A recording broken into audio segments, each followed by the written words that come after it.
Chapter 958. However, in front of Song Jiang, Uncle Rong did not show any signs of panic. After entering the Song family's living room, he saw the father and son of the Song family drinking tea around the sofa. Why would he drink tea in the middle of the night? It was just an act. Thinking of this, Uncle Rong put down his frown and sat beside Song Jiang. It's been a long time since I've seen you two play chess together. We were waiting for you. Song Buji put down the chess piece and looked up at Uncle Rong. Uncle Rong, your subordinates have been arrested by the police. So what? My subordinates are loyal to me. They will never betray me. You believe them, but how can we believe them?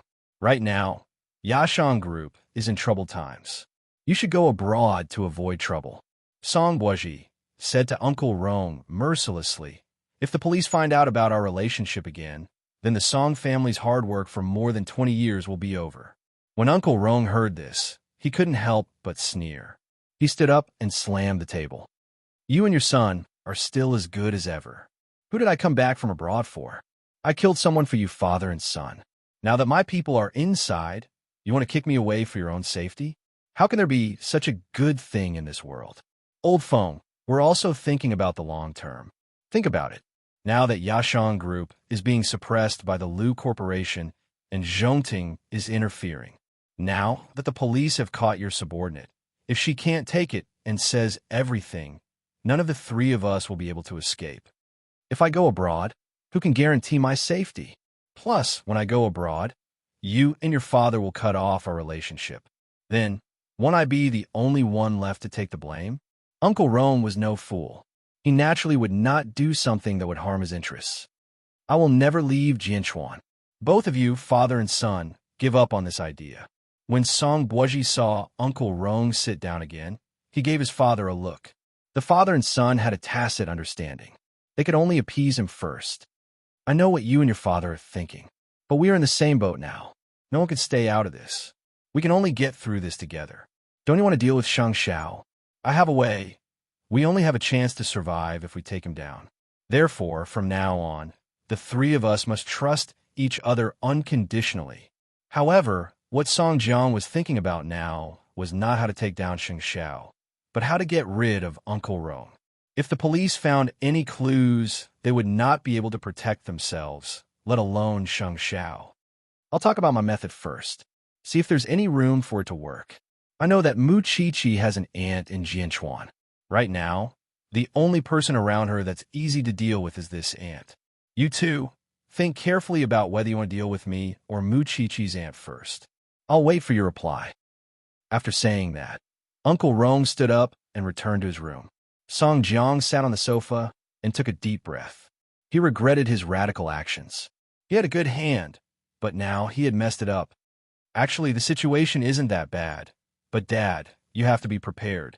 Song Buji was hinting that Song Jiang had to make a choice. The dangerous person upstairs could not be left alive. At the branch office, although Tang Yin knew about Feng Chong from Yang Wentao, he would not act rashly before Shen Mei's confession came out. This was because he wanted to wait for Shen Mei's confession to come out before he dealt with Song Jiang and the others in one fell swoop. The night gradually darkened. Jianchuan in winter seemed deserted and desolate. Tomorrow was Lu Zichen's inauguration press conference. As the CEO of Zhongting, Shang Xiao would also attend the press conference tomorrow. The next morning, Mu Chi straightened her bulging belly and personally helped Shang Xiao put on an irregularly tailored white suit. Looking at his tall and slender figure, Mu Chi could not help but say, Master Xiao, there will be many socialites and ladies at the press conference. They will all be staring at you. I'll only look at Lu Zichen. Shang Xiao lowered his head and said to her, Are you satisfied? I want to go too. Lu Zichen is an outstanding man. I want to see him shine. Lu Zichen is an outstanding man? Huh? Shang Xiao could not help but repeat Mu Chi's words. His tone was filled with jealousy. Mu Chi immediately laughed. She grabbed his shirt and asked, Can I praise others? Go change your clothes. I'll take you out in 10 minutes. Shang Xiao did not continue discussing this issue with her.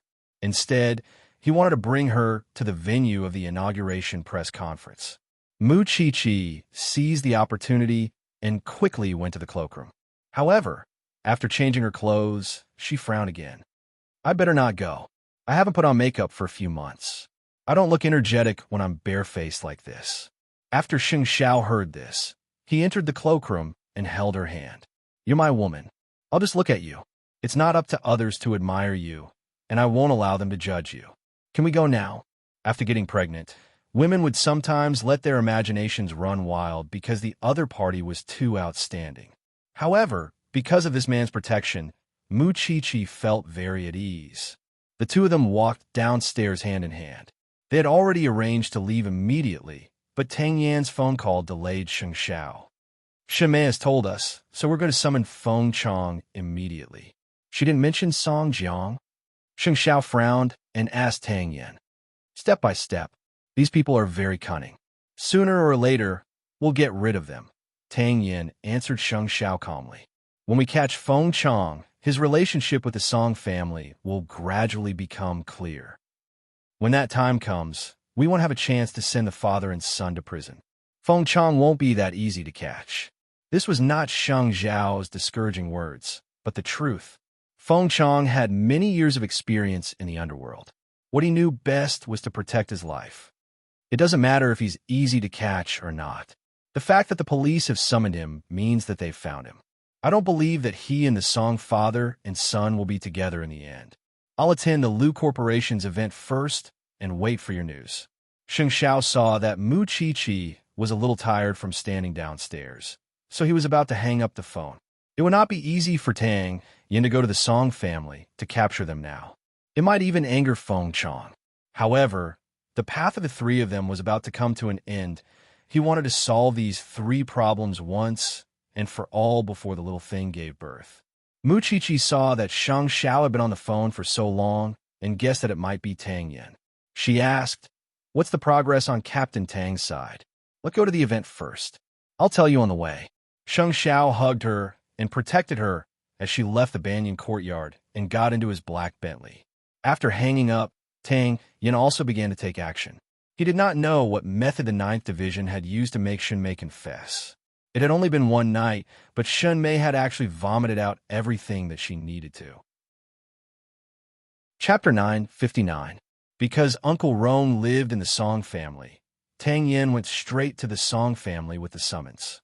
When the servants of the Song family saw so many police officers at the door early in the morning, they panicked and immediately went to look for Song Jiang. Song Jiang did not expect the police to arrive so quickly, so he asked Uncle Rong to find a place to hide. He went downstairs to find out why the police were here. Song Buoji also saw Tang Yan downstairs from the bedroom on the 2nd floor. He did not need to think about it to know that Uncle Rong's so-called loyal subordinate had probably sold him out. Why did you come to my house so early in the morning?" Tang Yan first took out his work ID and summons before slowly saying, "I thought that Mr. Song should know very well why I'm here. The murderer of Lu Zhao's case has been found out, but during the interrogation of the suspect, she accidentally confessed the mastermind behind it. That's why I came to the Song family to look for her." Why did the murderer of Lu Zhao come to the Song family to capture someone? Song Jiang acted as if he did not know anything. He was puzzled by Tang Yan's actions. Doesn't Feng Chong live in the Song family? Could it be that the police's intelligence is wrong? I think it's better for Mr. Song to hand him over. Otherwise, if the matter blows up, it won't be good for Yashang Group. Song Jiang looked at Tang Yan with a murderous look in his eyes. He did not use Changbin to kill him back then, but now he had brought himself big trouble. Then, Song Buoji appeared behind the two of them. He looked at Tang Yan, who was wearing a black jacket, and said, "Officer Tang, why don't you just come in and search? Yashang Group is now under attack from all sides. We can't afford to have any more rumors." Song Jiang turned around and looked at his son. His brows were tightly furrowed. Song Buoji clearly knew that Uncle Rong was upstairs, yet he still asked the police to go in. Was he planning to perish together with everyone?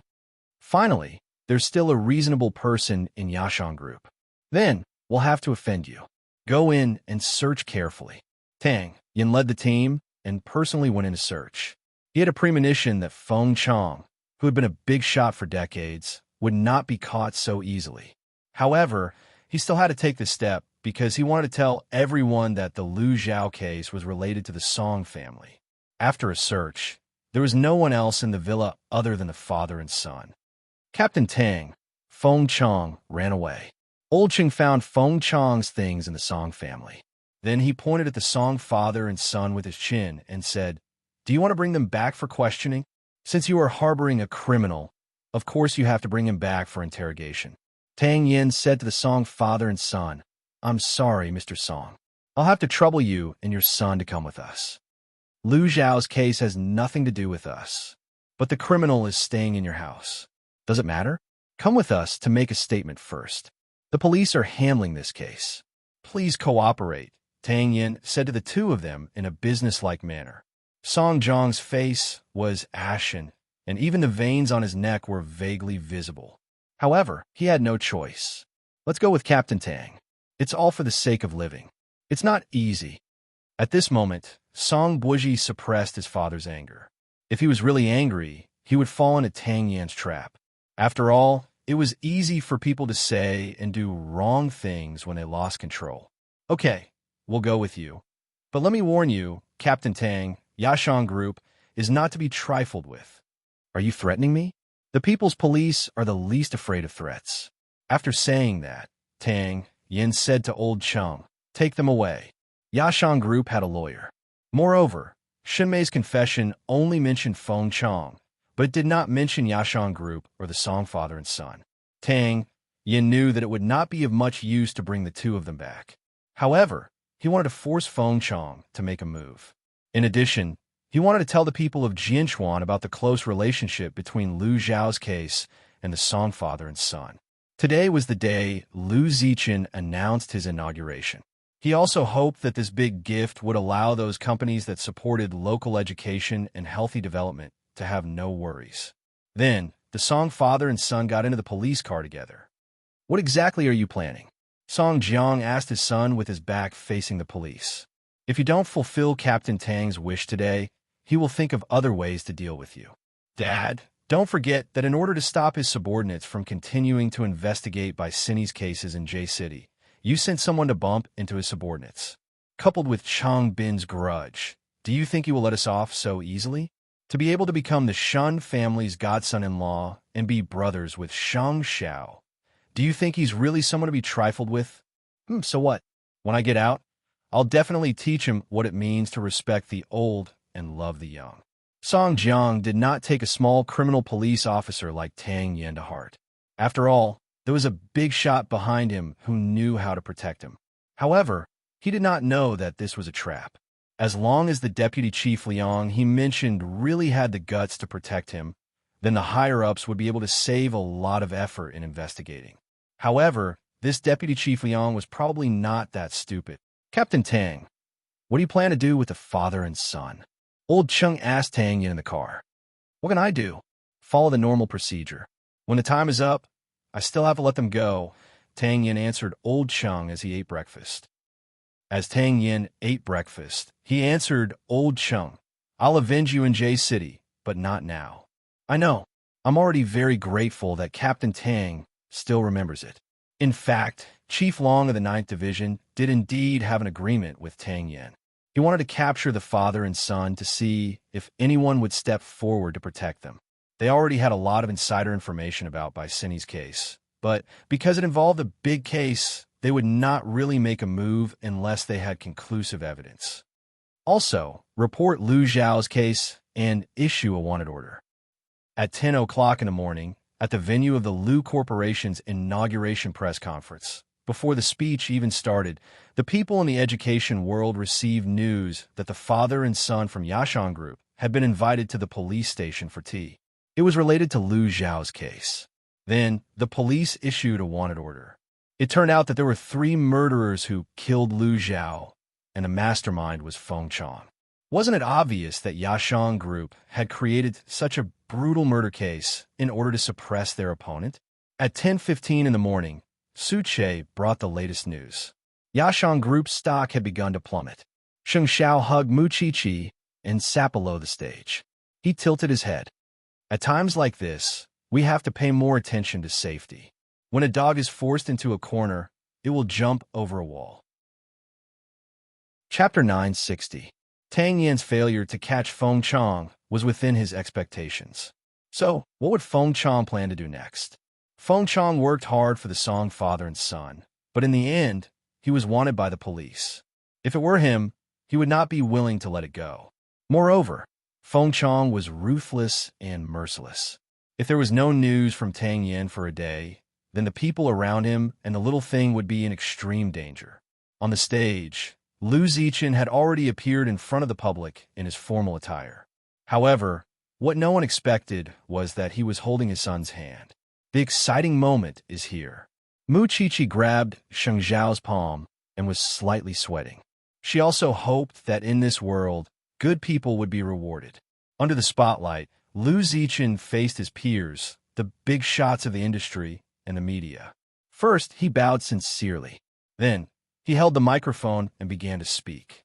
Before I announce that I will take over the Lu Corporation, I would like to share a piece of good news with everyone. The police have arrested my father's murderer. I believe that my father's spirit in heaven will be able to rest in peace. Everyone must be very curious why I brought my son to the stage. Actually, just yesterday, he was tied to the rooftop of the school by my father's murderer. He narrowly escaped death. He's not even 3 years old, but as a father, I still harden my heart to tell him that as a business, we rely on our conscience. It's too shameless to use such despicable methods to deal with competitors. I want him to remember this grudge, not to remind him to take revenge, but to remember that when he grows up, he should never use such methods to hurt others. Do you remember? The little boy did not have stage fright in front of so many adults below the stage. He nodded obediently.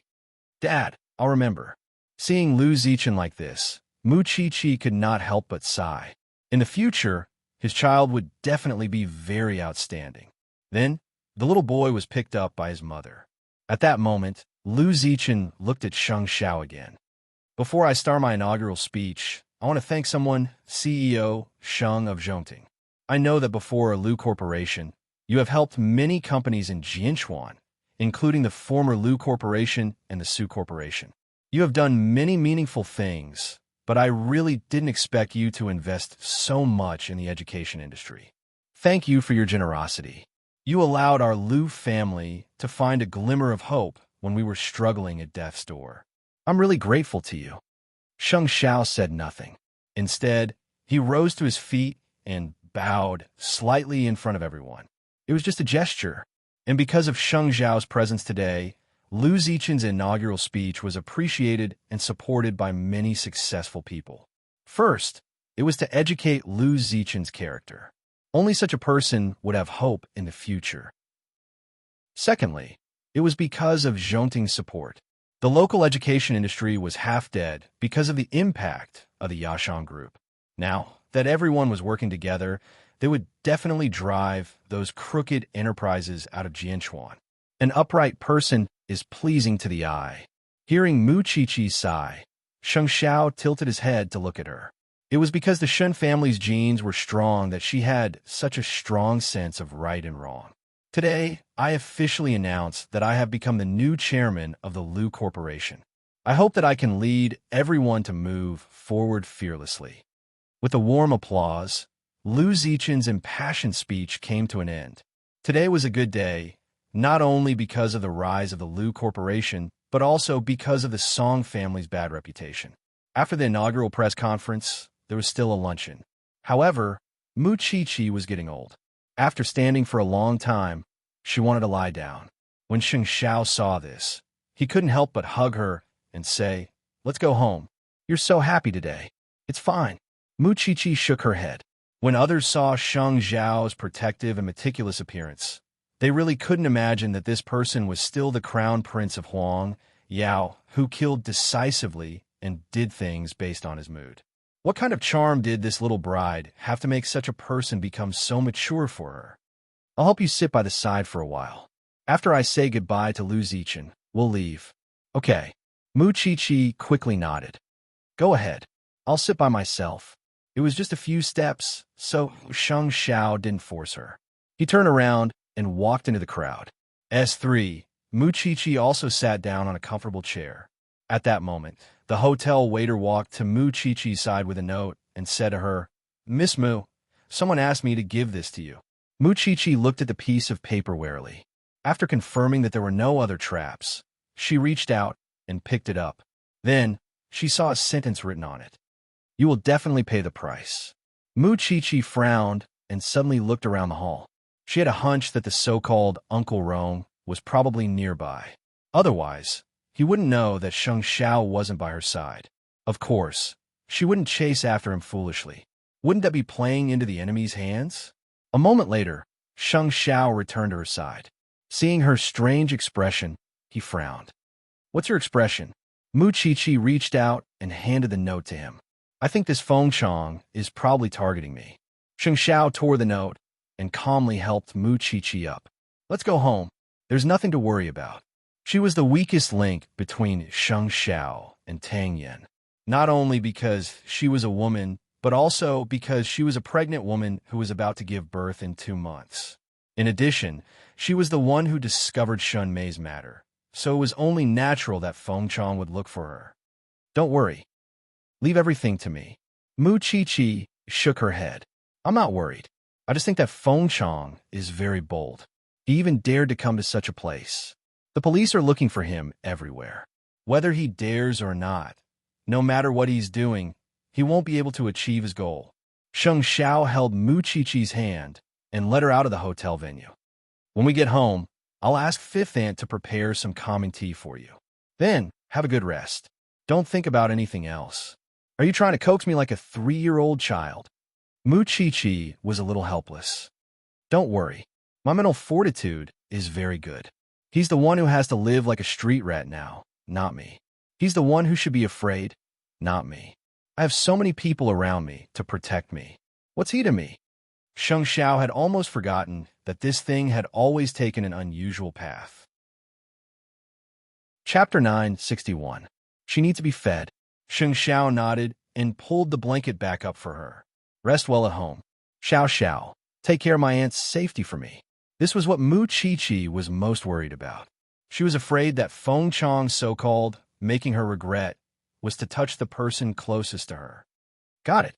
Sheng Xiao got up and left the bedroom. Even the little one could feel that Feng Chong's target was Su Zipei. How could he not think of it? In the short term, the best person for Feng Chong to get close to was Su Zipei. "I really hope that I can catch Feng Chong as soon as possible and deal with the Song family as soon as possible."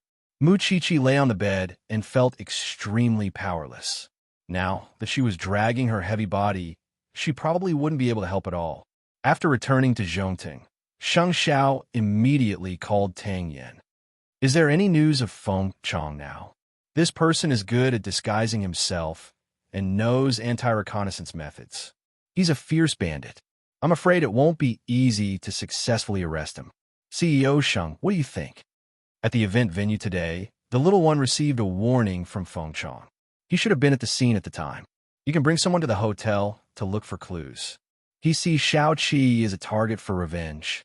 Right now, none of us know who he is set as his target, but in order to make him focus on us, I'll go to Z City for a meeting in 2 days. I won't be in Jianchuan.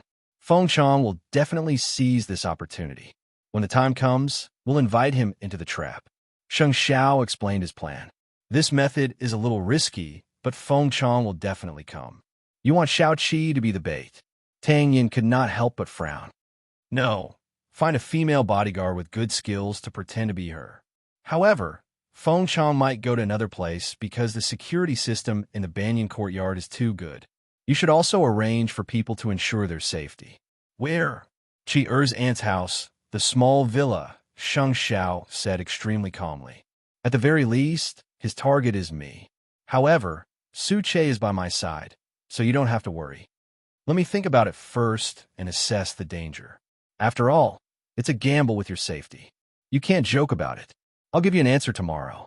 Tang Yin did not immediately agree to Sheng Xiao's suggestion. Although he knew that Sheng Xiao's plan was right, Feng Chong was too crazy. No matter what you plan, I will deliberately release the news that I'm going on a business trip tomorrow. I understand. After the call, Sheng Xiao immediately called his secretary to arrange the interview in Z City 2 days later.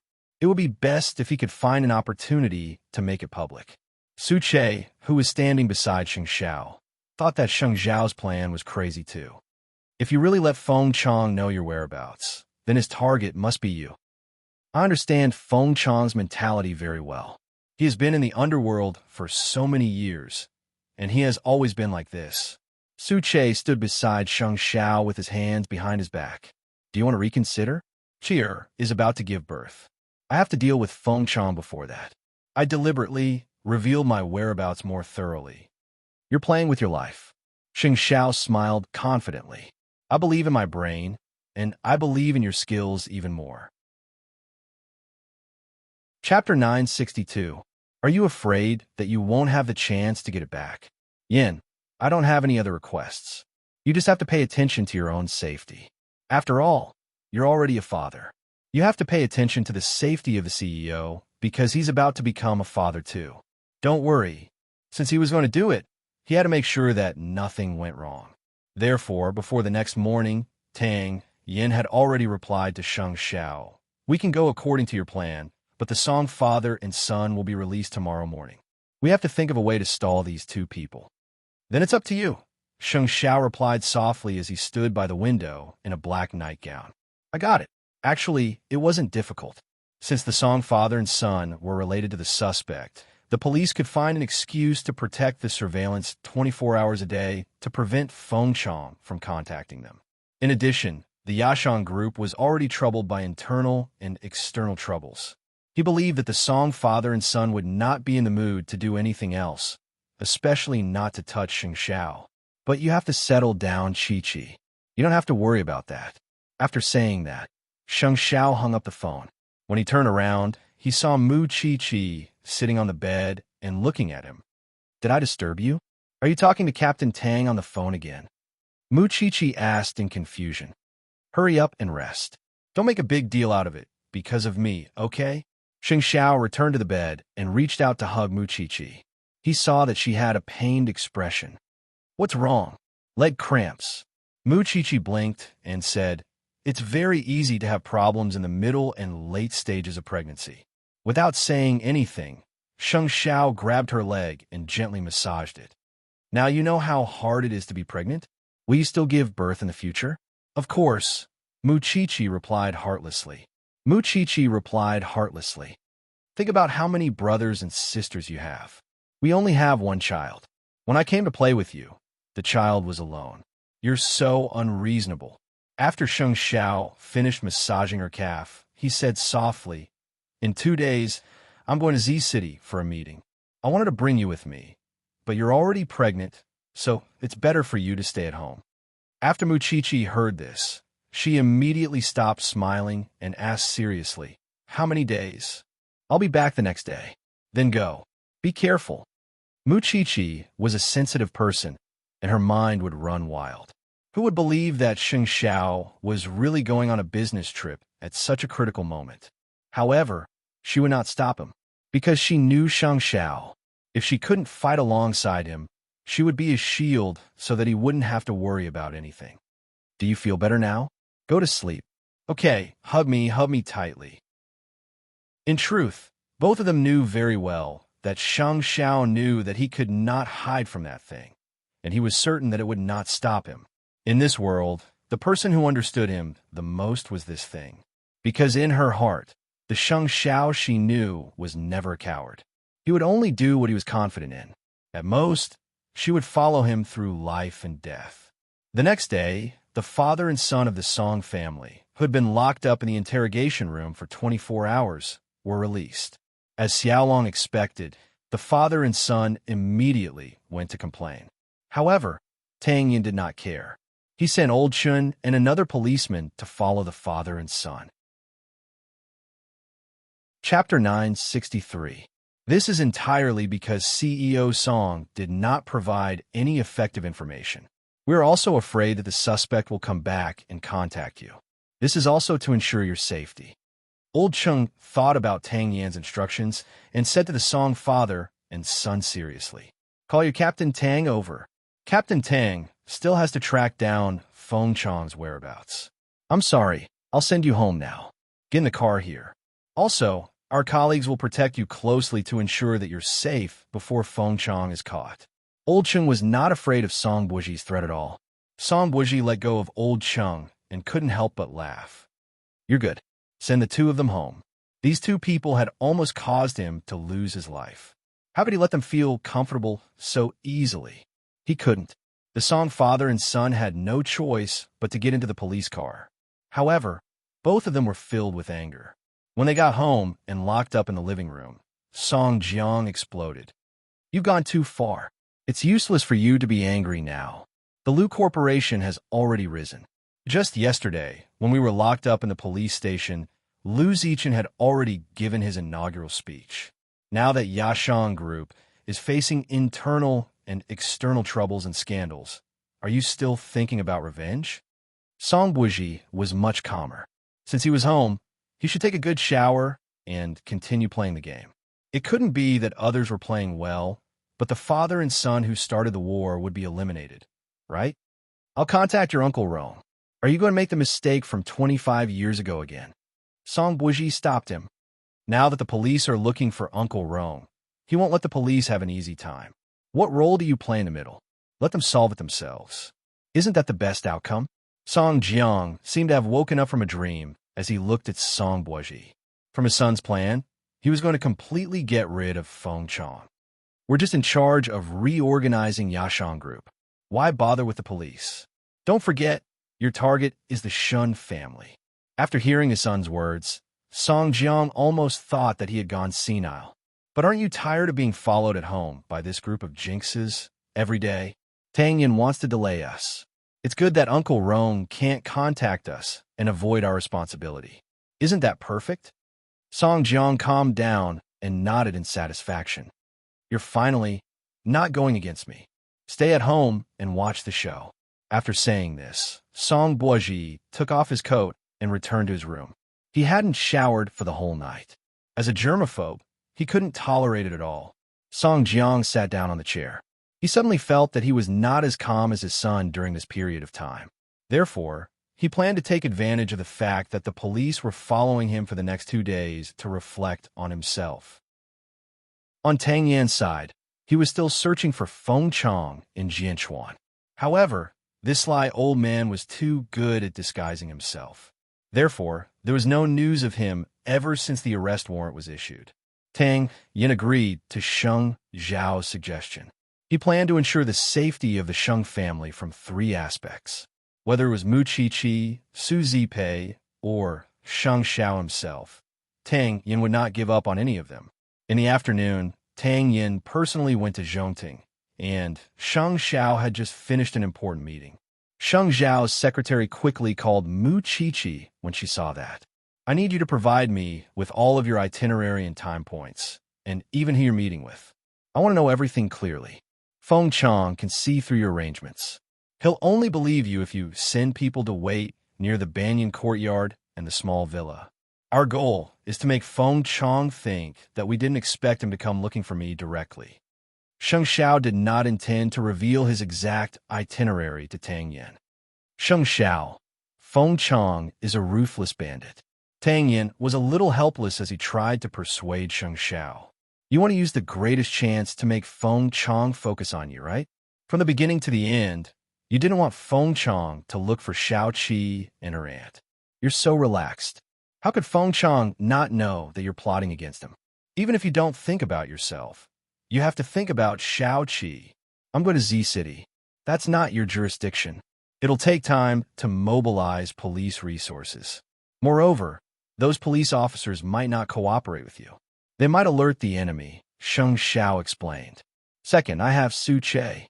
Moreover, I'll deliberately design a few weak points and wait for Feng Chang to come to me. If I'm not confident, I won't tell you at all. Thirdly, no one is more concerned about Qi'er than I am. The matter with the Song family has been dragged on for too long. I don't want her to worry about being watched or being in danger when she's giving birth. Tang Yin opened his mouth, but he couldn't say anything.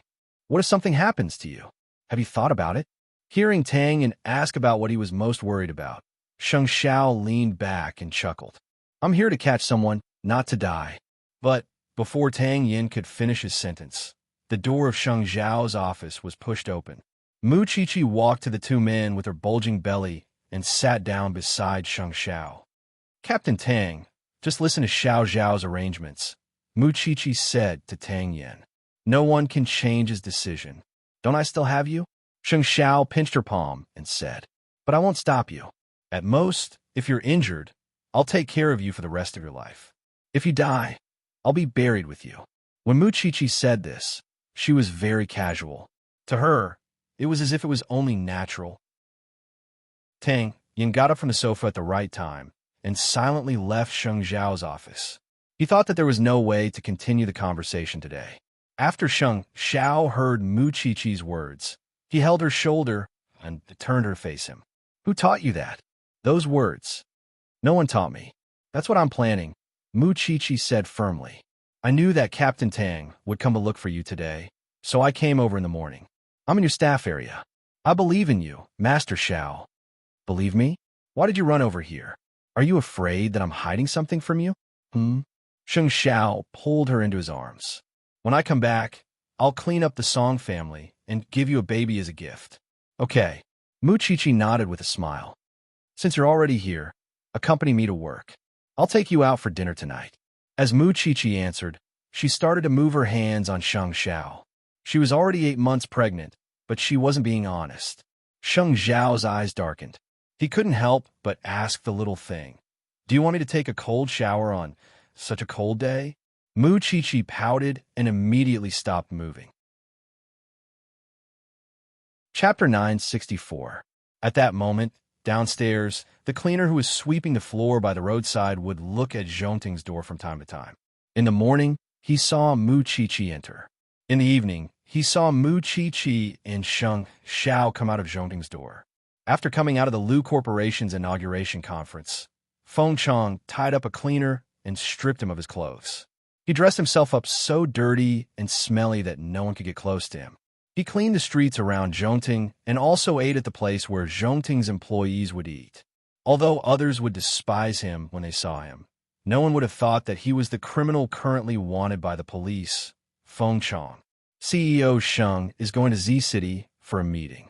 I heard that he will bring a group of employees with him. I wonder who will be lucky enough to go. I heard that the snacks in Z City are delicious. When is CEO Sheng going? This isn't news. Why don't you know?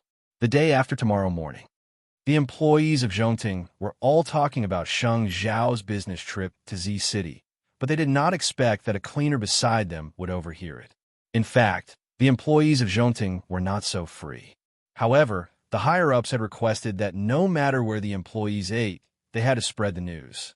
That was why this group of people were discussing such a problem on such an occasion. It turned out that Sheng Xiao was going on a business trip. But was there a need to make such a big fuss about it? Feng Chong sneered. He was more willing to believe that this was a trap set up by Sheng Xiao and the police to lure him into the trap. Did they think that he, Feng Chong, was so easy to deceive? However, since Sheng Xiao was willing to lie to him, he might as well play with Sheng Xiao. He wanted Sheng Zhao's little bride to be buried with his Shun Mei. After dinner, Sheng Xiao and Mu Qiqi went home together. However, they saw the lawyer waiting at home. Mu Qiqi looked at Sheng Xiao in confusion. Sheng Xiao carried her upstairs and asked the lawyer to follow her to the study for a discussion. CEO Sheng, this is the will you asked me to draft.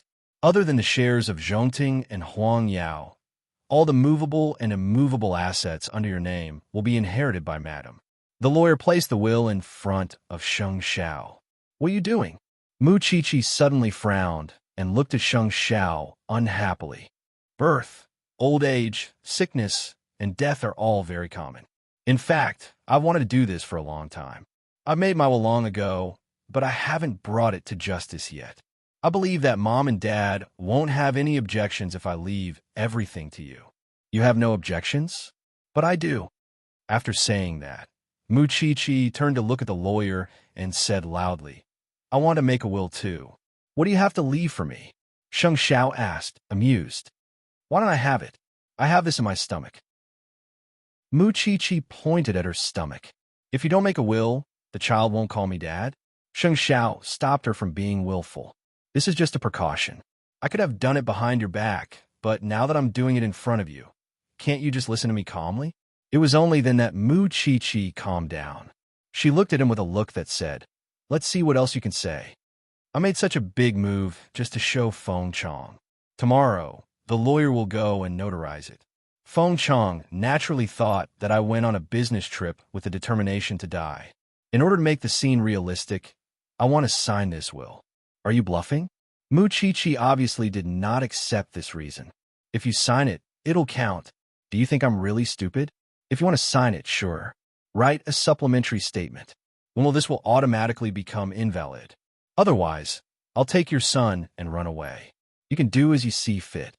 When the lawyer heard Mu Chi's threatening and coquettish tone, he immediately smiled. CEO Sheng, why don't you listen to Madam? Even if you want to put on an act, there's still room for maneuver. All right then.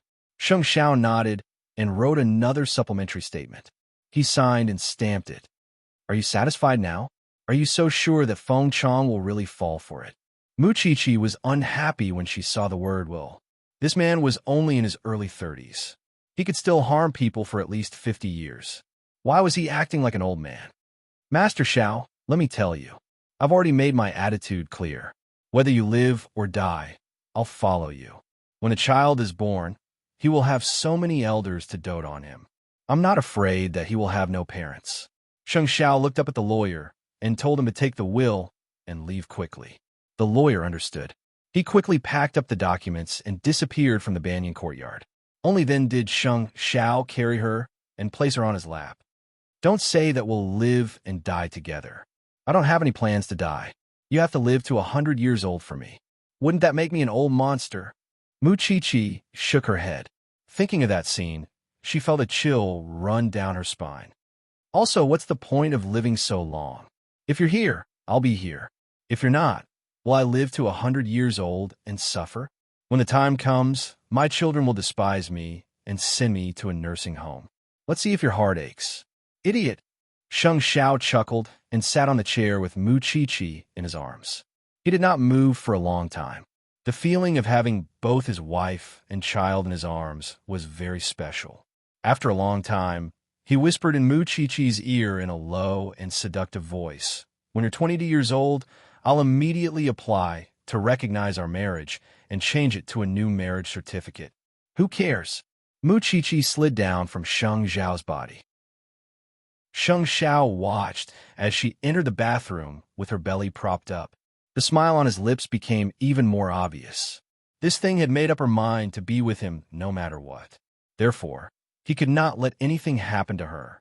He could not leave her alone and be sad. However, this thing did not ask him for an answer.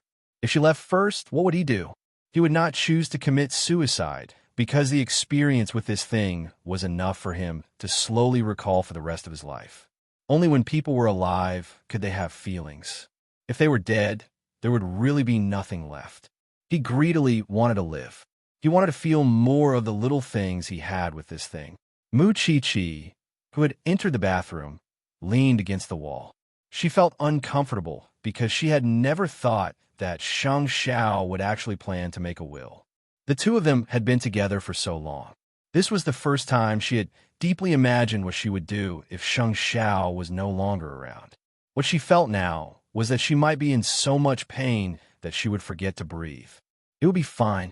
So what if it was Feng Chong? Sheng Xiao had never lost before. This time, he would never lose. Thinking of this, Mu Chi felt a little better. Only then did she stick out her belly and pick up the toothpaste for pregnant women.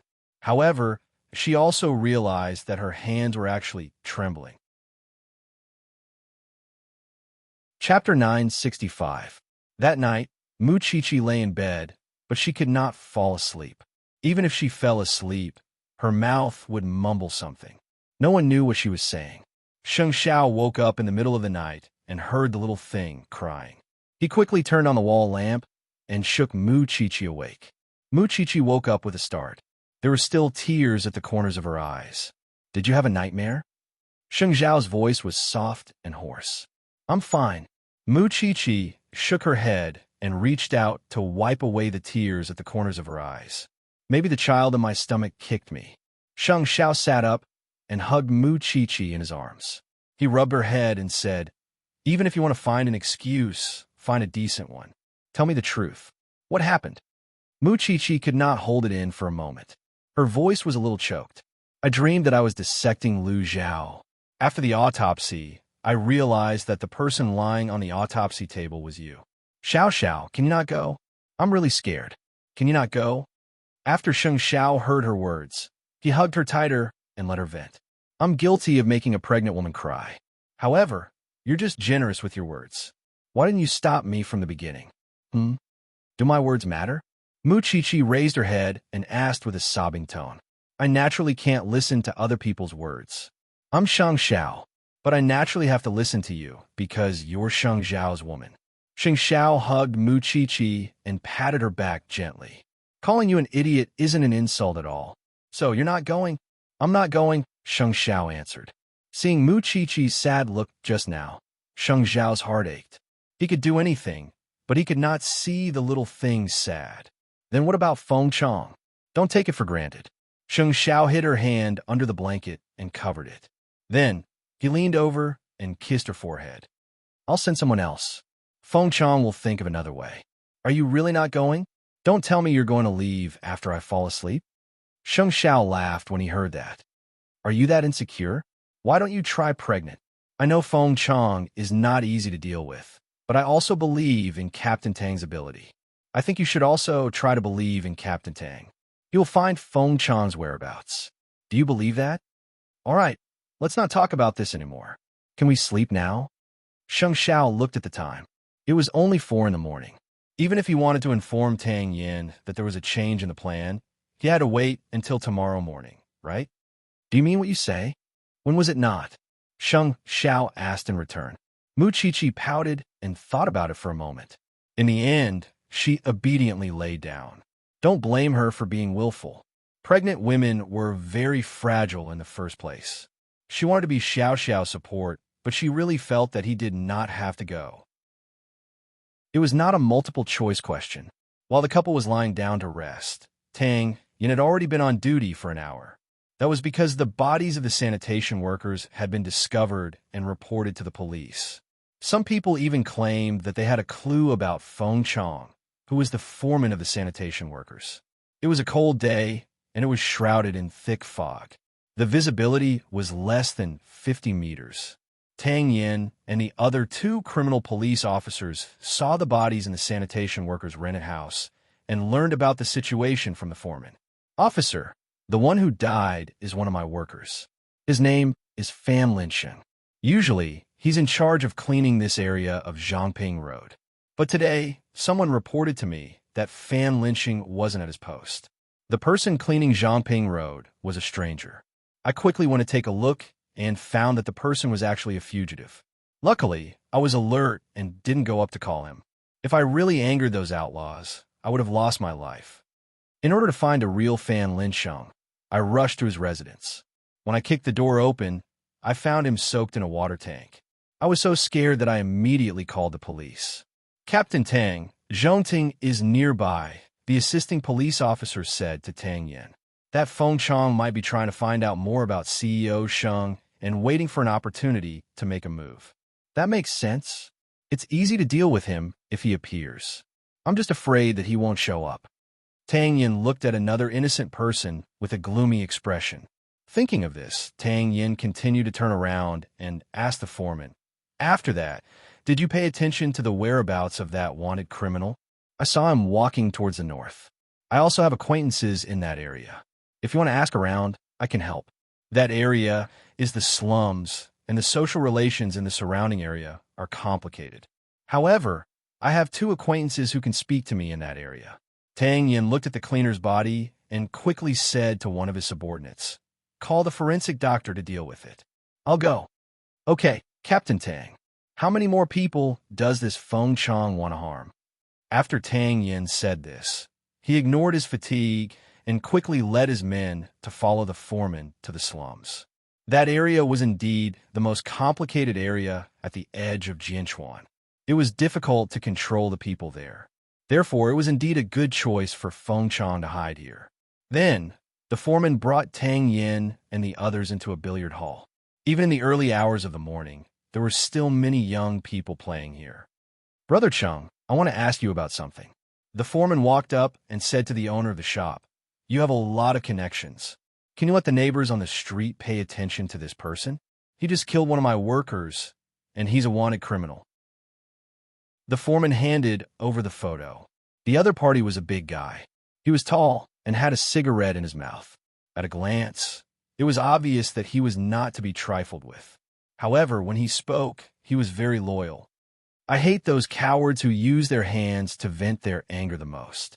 If you have the ability, come and kill me. If you have news of him, call us." Tang Yin picked up a pen and paper on the counter, wrote down his phone number, and handed it to the owner of the billiard hall. "Even if this kind of person doesn't want money, don't let me see him." Feng Chang was a fugitive, and now that he was full of revenge, he definitely had to come out to do some activities. "All right, that's all for today. I'll wait for your good news. Take care, officer." The person called Brother Chung put away the note that Tang Yin handed over and said to Tang Yin and the man. However, it was this officer that made Tang Yin instantly frown. However, he did not show it. Soon, the few of them came out of the billiard hall. At this moment, Tang Yin said to the foreman, "Thank you for your hard work today." "It's fine, officer." After leaving the slums, Tang Yin got into the off-road vehicle, but he did not drive away immediately. Instead, he said to his subordinate, "Find the highest hotel nearby to stay." "Captain Tang, do you have any doubts?" Brother Chung seemed to know our identities the moment he arrived. So when the foreman spoke to him, he didn't express any doubts about our identities. After I handed him the note, do you remember what he called me? Chapter 966. Tang Yin stayed in a nearby hotel. Of course, he did not dare to close his eyes. He held a pair of binoculars in his hand, but because of the fog, visibility was blocked, so he could only give up. Thinking of this, an idea suddenly flashed through his mind. It was a crazy idea. "Go and find me some makeup tools and a set of ragged clothes," Tang Yin instructed his subordinate. "Oh, okay," the subordinate quickly said and turned to walk out of the hotel. It had been many years since he had disguised himself. He did not know if he could still deceive everyone like he did in the past. At that moment, it was already dawn. The sky was gradually turning blue. His subordinate returned to the hotel with a pile of women's things, although he did not know what Tang Yin was going to use them for. "Captain Tang, are you going to disguise yourself? Do you want me to find 2 makeup artists who know how to dress up?" "There's no need. Just wait outside. Help me find an old phone that can only be used to take pictures." Then, Tang Yin carried his pockets into the bathroom. The subordinate scratched his head. He really did not understand what Tang Yin was going to do. He could only go out again and go straight home to find the old phone that he had never used before. Then, he returned to the hotel. At that moment, Tang Yin had already finished disguising himself. However, when he walked out of the bathroom, he gave his subordinate a fright. "Captain Tang," at that moment, Tang Yin's appearance had completely changed. His clean and tidy face was now covered in scars, especially the burn on his left cheek to his cheekbone. It gave people goosebumps when they saw it. "Can you still recognize me?" Tang Yin put on his tattered clothes and hunched his back. Even an immortal would not be able to recognize him. The subordinate shook his head vigorously. "I can't recognize you at all. I didn't expect you to have such a skill, Captain Tang." "Cut the crap. I'll go down and get some information. You stay here and wait for further notice. Don't let Feng Chang have another chance to go out and hurt people. But you're alone." The subordinate was a little worried about Tang Yin's safety. "No need. You just have to take care of yourself."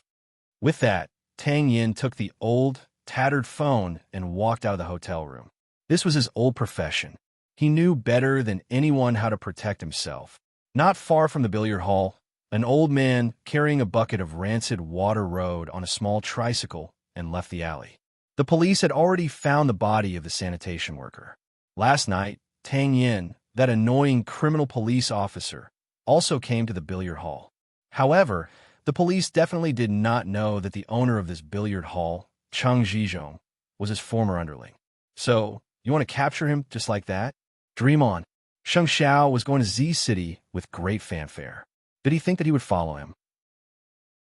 He was too lazy to waste his energy.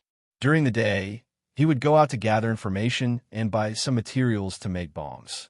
At night, he would stay in Ah Ching's house and do some experiments. Of course, the two people he liked the most were the father and son of the Song family. He was on the wanted list for this father and son duo. But what about them? It was just that Ya Shang had suffered a little. However, with Song Boji's ability, it was not difficult for him to live a peaceful life. Looking at him again, everything had been destroyed. It had been destroyed by the father, son, and the little bride. Now that the Jianchuan police refused to let him go, he had to let the Jianchuan police know how powerful he was. Even if he was going to die, he had to drag some people down with him. When the sky brightened, Jianchuan seemed to have returned to peace. After Sheng Xiao got up, he called Tang Yan, but found that Tang Yan's phone was turned off. Mu Qiqi was still in a coma because she had expended too much of her emotions last night. Sheng Xiao put on his windbreaker and came out of the cloakroom. Seeing that the little thing still showed no signs of waking up, he went downstairs and instructed Fifth Aunt, when young madam wakes up, prepare some calming soup. When Mama Sheng saw him go downstairs, she asked him, I heard you're going to Z City. I'm not going.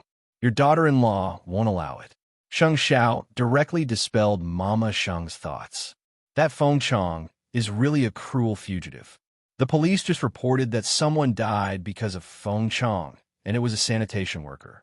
Mama Sheng had reason to be so worried. Sheng Xiao suddenly understood why Tang Yan's phone was turned off. He should be at the scene of the crime. Don't worry, Mom. The vice president will take care of tomorrow's itinerary. Nothing will happen. Sheng Xiao comforted her, making Mama Sheng feel more at ease. That's good. Mama Sheng heaved a sigh of relief. Now that Qiqi is old, she can't do without you the most.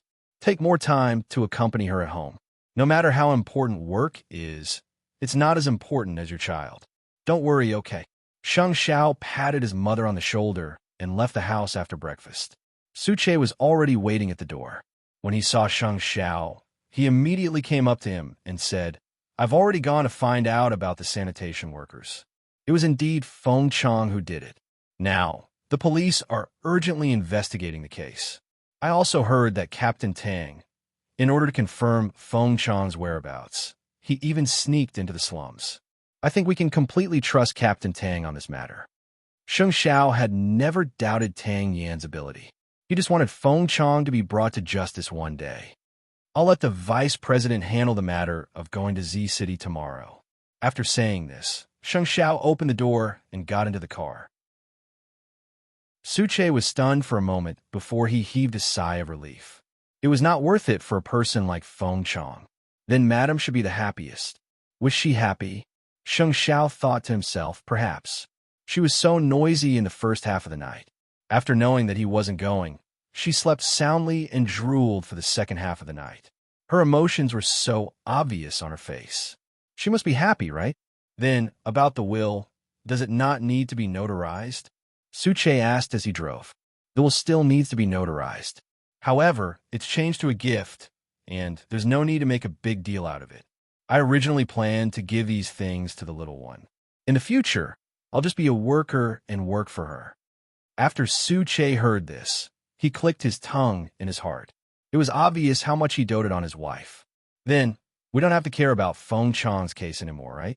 Later, go to the branch office and ask them what kind of assistance they need. As long as it's related expenses, Zhongting will bear all of them. Sheng Xiao lowered his head and answered as he looked at his phone. Understood. Suche nodded. Because Feng Chong had killed another person, the father and son of the Song family were now very nervous. Although the police were searching for Feng Chong, no one knew when this ruthless bandit would drag the father and son into the water. Back then, Song Jiang had invited Feng Chong back to help him. However, who knew that Lu Zhao's case would turn out like this? Chapter 967. However, Old Chung was not annoyed.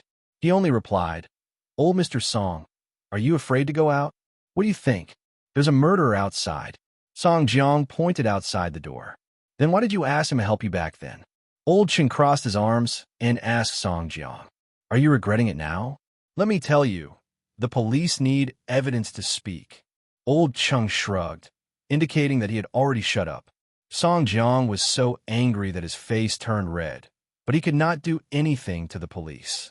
He could only curse, but other than that, he could not do anything else.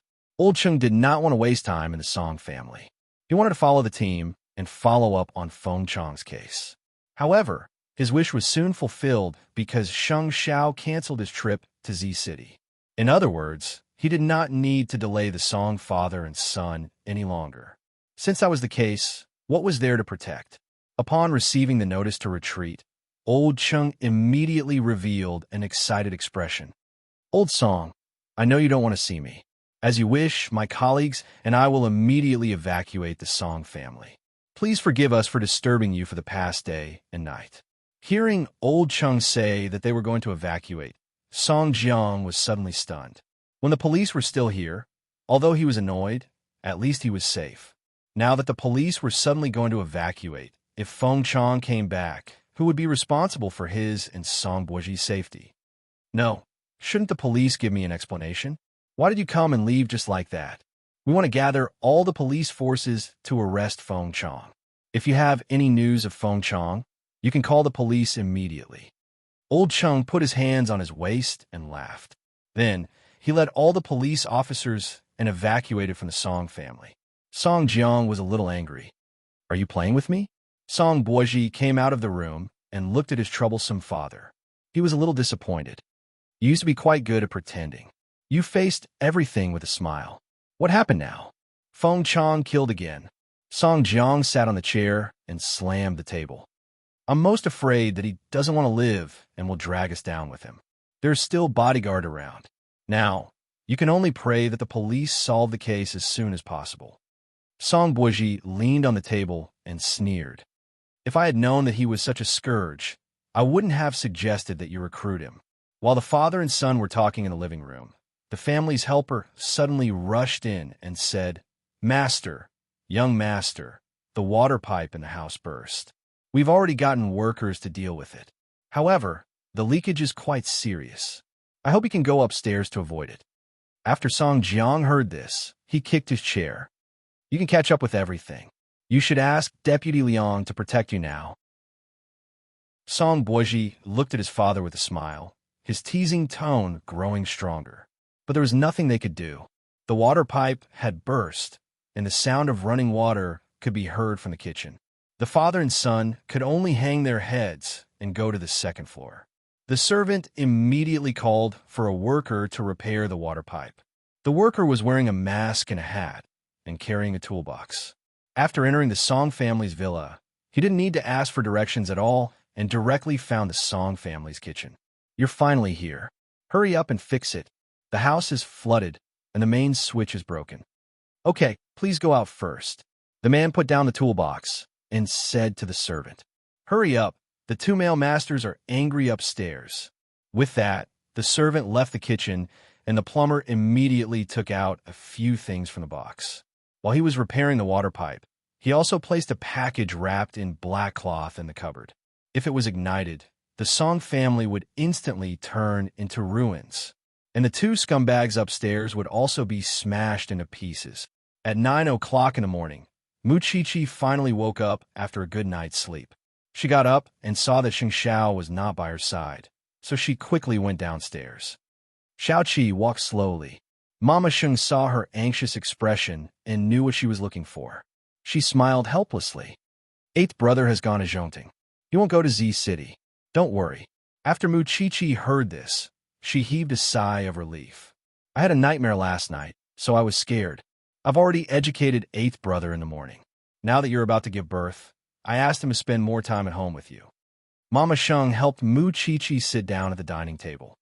Before he left, he asked fifth aunt to prepare some calming soup for you. "Drink it while it's hot."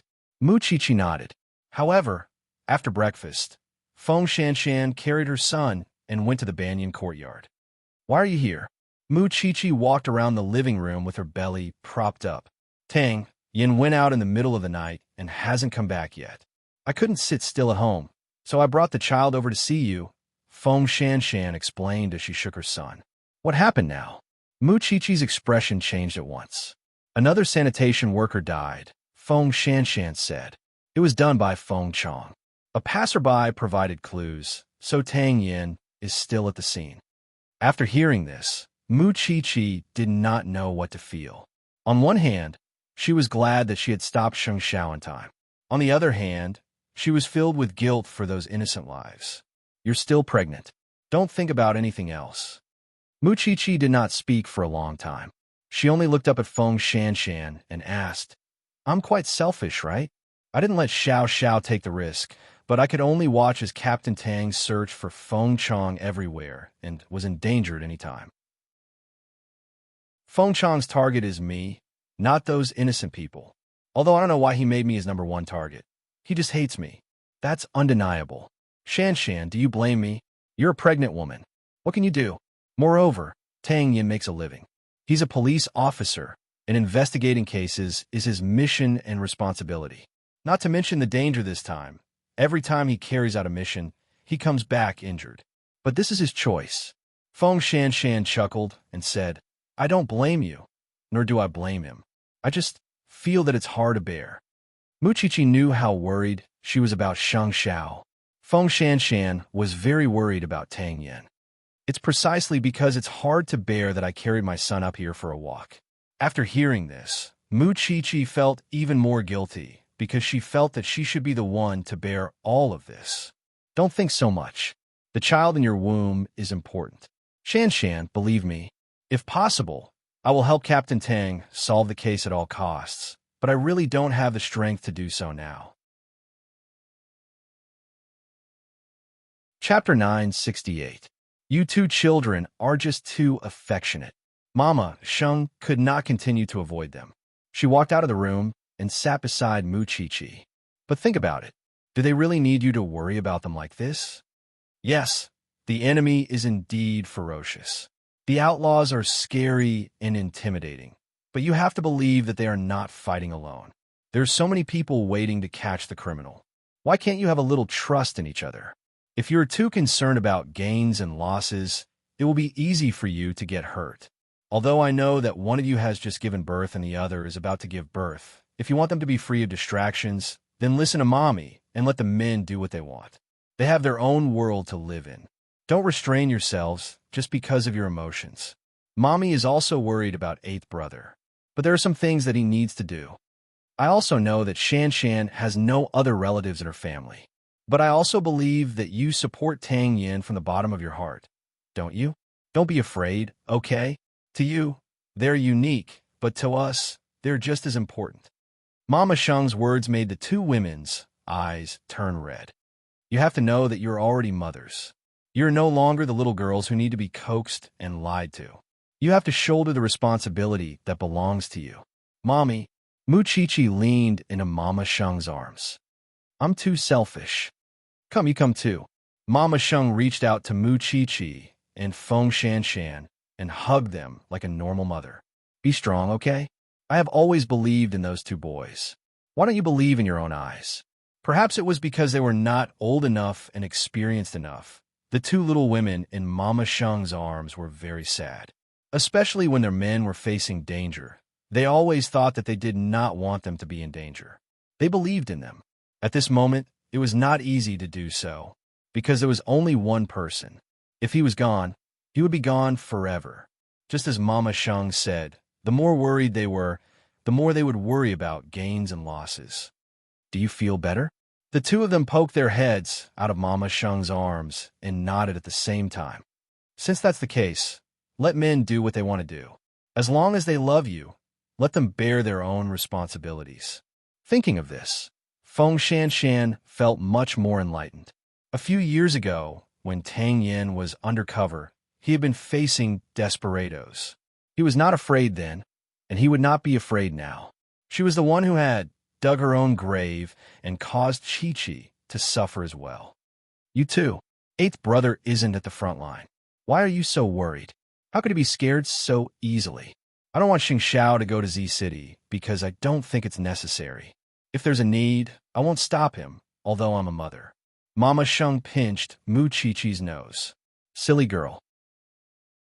Mu Chi-Chi and Feng Shan looked at each other. Indeed, the two of them were really silly. Thank you, Mommy. You've untied the knot in our hearts. It's great to have you. Although your mother has passed away a long time ago, I've always treated you like my own daughter. There's no need to thank me. Since you've thought it through, go lie down and rest. No, I want to hug you for a while more. Mu Chi-Chi leaned on Mama Sheng and refused to let go. Women were emotional and emotional. So, no matter what men did, even if they knew that there would be no accidents, they would still worry. This was their nature. However, Mu Chi-Chi also thought about Mama Sheng's words carefully. A woman's excessive feelings were actually a burden to a man. It was a burden to both herself and the other party. So, when Xiao Xiao returned home at night, she would tell him not to worry about her. He could do whatever he wanted. Since she had already sworn to follow him through life and death, what was there to be afraid of? Of course, the two men had never thought that their women were troublesome, especially Sheng Xiao. Mu Chi-Chi had been with him since she was 17. All these years, she had been devoted to him. Even now, she was still obsessed with him. He knew it very well. So, he was used to taking care of the little one's feelings. As for Tang Yin, he was filled with guilt and gratitude towards Feng Shan for not being at home all day. However, he was a police officer, and he had to work hard to catch criminals. He had always thought that it was his blessing to be able to marry such a good woman. So, many times he actually hoped that Feng Shan could be a little greedy. He could give his life to the country, but at the same time, he could also give it to her. It was noon.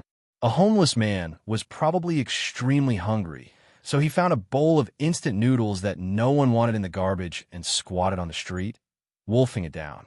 It was at the entrance of the billiard hall. The guard glanced at the homeless man and said in disdain, "Get lost. We're still doing business." The homeless man had only run a few meters away. At this moment, an old man on a tricycle stopped in front of the billiard hall and glanced at the homeless man. However, he did not suspect anything. Instead, he carried the bucket and entered the billiard hall again. This time, the security guard did not stop him. The homeless man only had one eye at the moment, so it was convenient for him to see people. However, he could recognize that it was the wanted criminal, Feng Chong. Feng Chong had indeed concealed himself very well, but Tang Yin still recognized his characteristics. In the afternoon, the old man carried the bucket and left on his tricycle. The homeless man followed from afar, as if he was begging crazily. Because this was Brother Cheng's territory, no one knew if there was anyone watching them. Therefore, Tang Yin hid himself perfectly.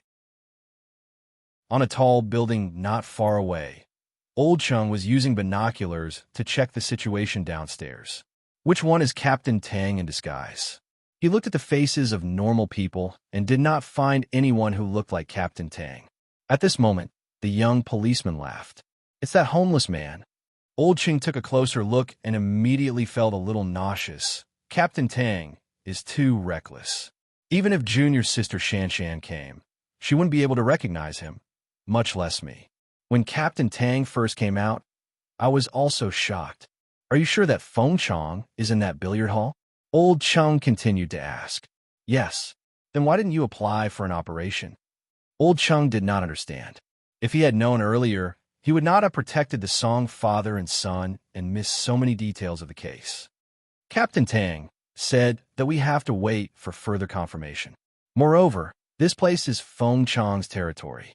Once he runs into the crowd, we won't be able to catch him at all. Instead, we'll alert the enemy. We'll wait for Captain Tang to have a meeting with us tonight. Chapter 969. Throughout the day, the old man who poured the rancid water came in and out of the billiard hall 3 times. Because his identity was too inconspicuous, no one paid attention to him. However, Tang Yin could see it clearly, so Tang Yin suspected that there was something in the old man's oil barrel. He came in and out so frequently to transport something. And if he wanted to figure out what it was, Tang Yin thought that he could put on a good show, because his persona was that of a tramp. The last time he saw Feng Chong coming out of the billiard hall, Tang Yin deliberately went forward and grabbed Feng Chang's tricycle. He pretended to be hungry and rushed up to snatch the barrel from the tricycle. Feng Chang turned around and saw this. He pushed Tang Yin away and kicked him a few times. "Stupid beggar." After saying that, he put the oil barrel back on the tricycle and looked around. After making sure that no one was paying attention, he rode the tricycle again and left through the alley. Tang Yin lay on the ground and groaned. Although he could not see what was in the small barrel, he smelled it. It was the smell of gunpowder. At 6:30 in the evening, Tang Yin first rushed back to the hotel to take a shower and wash off his sloppiness. Then, he returned to the branch office for a meeting with all his colleagues. "I found Feng Chang's whereabouts, but this person is very cunning. He's hiding in the slums, pretending to be an old man who pours rancid water. He also has a powerful informant backing him up. Cheng Zhizhong, the owner of the billiard hall in the slums, is also the tacit boss of this area. He has a lot of connections and many informants. In a place where social relations are extremely complicated, this brother Cheng is very popular. He can almost summon 100 people. What's even more frightening is that this brother Cheng and Feng Chang have a very close relationship. According to my observation, Feng Chang is now living in this brother Cheng's billiard hall. I've been a tramp in the slums for the whole day. From 7 in the morning to 6 in the evening, Feng Chang went in and out of the billiard hall 4 times. That's not counting the number of times he went out before I arrived. Every time he went out, he brought a few oil barrels with him. I pretended to be hungry and went to investigate. There was a pungent smell of gunpowder inside. So, the difficulties we face now are, first, the slums are Brother Cheng's world. If we want to catch Feng Chang in the slums, we have almost no chance of winning. Second, where did the things that Feng Chang transported go? Thirdly, what does he want to do? Tang Yin and all the police officers in the station were having a meeting. At this time, Feng Shanshan carried her son and delivered supper to the people at the police station. When Tang Yin saw Feng Shanshan, he immediately stopped the meeting and looked at her. His voice immediately became gentle. "Why are you here?" Everyone looked at the door and saw Feng Shanshan holding the baby. They immediately joined in the fun excitedly. "Oh my God, this is Captain Tang's son. So cute. Her cheeks are bright red. Super cute. Captain Tang, I want a hug. I want a hug. Rest for 5 minutes." The meeting had been going on for a long time, and no one had a clue. Now that Feng Shanshan had brought supper, the group of hungry wolves could not hold it in anymore. They quickly thanked her and happily went to the dining area with their lunchboxes. His son was surrounded by a group of men, but Tang Yin could still whisper to Feng Shanshan, "It's such a cold day. Be careful not to catch a cold. You haven't returned home since early in the morning. I just wanted to come and see you. You're not out of confinement yet. You can't be exposed to the wind like this. Besides, the child is still young. I'm not afraid of being wrapped like this." Feng Shanshan held Tang Yan's hand and said, "If you're too tired, remember to rest. I'll take good care of myself and the child. Don't worry, Fifth Aunt and the confinement nanny are very careful." When Tang Yin heard this, he only felt guilty. He kissed Feng Shanshan's forehead. "It's so good to have you. Catch Feng Chang well. I'll leave with my son now." Feng Shanshan had been educated by Mama Isheng during the day at the Banyan courtyard, so she could understand this man's hardships and difficulties. He was not only her husband and the father of her son, but also the people's police. "I'll go home later." Feng Shanshan smiled. Indeed, when you understood a person, there would not be so much resentment and anger in your heart. You would have more room to accommodate love. Then, she took the child from her senior brother's hands. Looking at her back as she left, Tang Yan's eyes couldn't help but turn red. When old Cheng saw this, he immediately patted his shoulder and said, "I'll send Junior's sister off. Captain Tang, continue with the meeting. I'll be back soon." "Thank you. Be careful. Junior's sister is a good woman. Captain Tang, you have to cherish her." Old Cheng had seen all kinds of things, but this was the first time he had seen such a sensible person. "I'll be back soon." Tang Yin put away his emotions because he had to come up with a plan to arrest Feng Chang as soon as possible. Only then could he go home and sleep in peace. Not far from the door, old Cheng caught up with Feng Shanshan. He drove his car and sent Feng Shanshan home. Junior sister, I'm sorry. As a police officer, I'm quite helpless. Captain Tang went out to the field at 3 in the morning. He was undercover for the whole day today. He only ate a normal meal during the meeting. I don't blame him, Feng Shanshan said.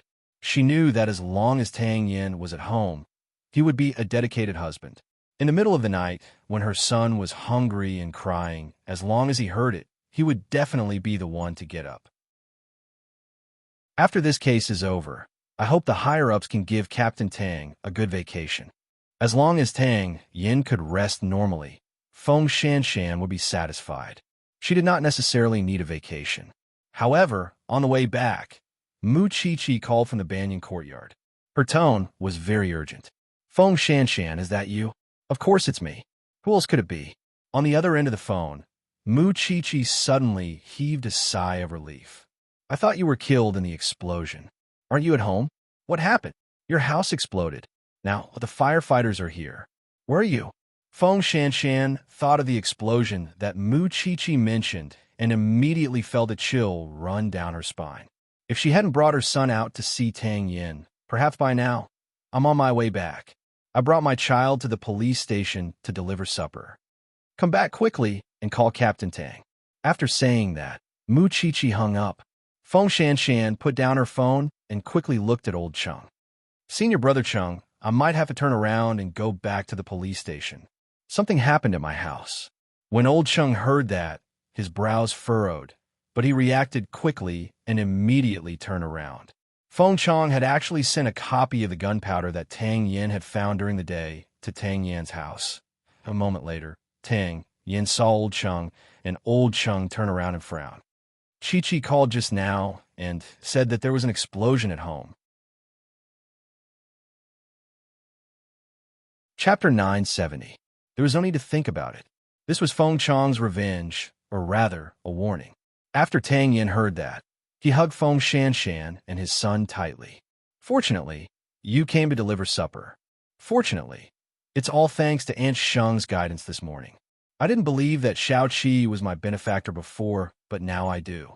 Tang Yin hugged her and thought of how Feng Chong had gone in and out several times today to transport that thing.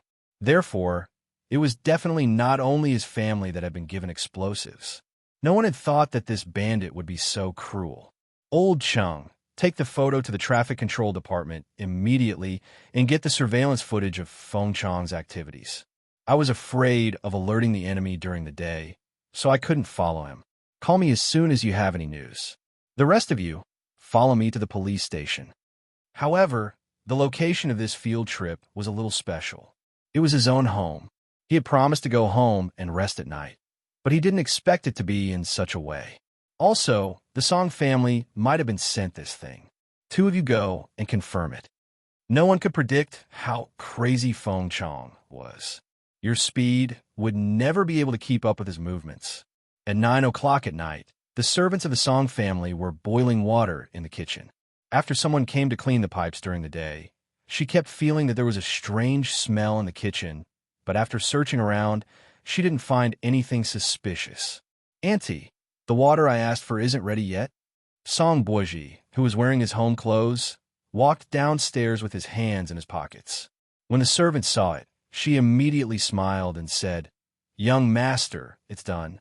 "All right, you can get off work now," Song Boji said as he walked toward the stove. The servant took off her apron and was about to get off work when she heard the doorbell ring. The helper quickly went to open the door and saw 2 police officers standing in front of her. "Officers, what can I do for you? Did any strange people come to your house today, or did you receive any strange packages?" The police asked. "Other than the plumber, no other strangers have come in," the servant answered after thinking for a while. "Where did he move? Can you bring us there to have a look?" After hearing the police's words, the servant turned to look at Song Boji awkwardly. Song Boji held his coffee cup and looked very relaxed. "They only evacuated at noon, and now they're back to protect us? Song Boji, don't be so cheeky with me. Now that Feng Chong has sent explosives to his enemies, if you don't want to be torn to pieces, you'd better cooperate and put away your young master heirs. We're very busy too. The two policemen did not give Song Boisji any face. After saying that, they were about to force their way into the Song family's home, but they were stopped by Song Boisji. Even if you're the police, you can't trespass on private property, right? Feng Chong didn't send anything here. You can go back. The two policemen looked at each other. They really couldn't stand Song Boisji's ignorance. All right, we've already been here, but you're the one who didn't cooperate. If something happens, don't blame us for not reminding you. After that, the two of them closed the door. Song Boisji smiled coldly and leaned against the door frame to drink his coffee. However, before the two policemen could walk far, they heard a loud bang. They turned around and saw that the entire villa had been engulfed in a sea of fire. Although the father and son of the Song family deserved it, as a policeman, saving lives and helping the wounded was their mission. Therefore, they called the ambulance while running to the fire.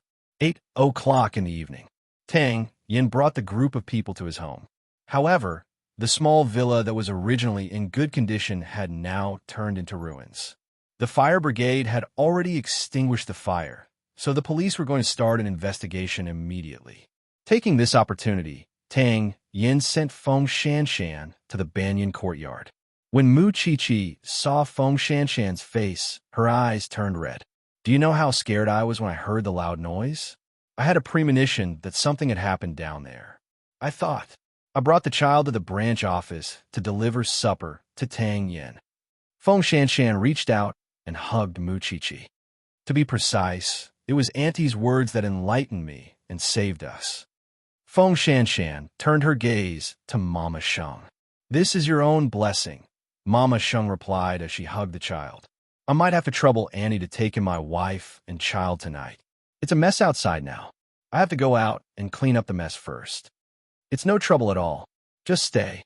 Mama Sheng liked lively scenes. Moreover, Feng Shanshan child was so cute that she could hug him.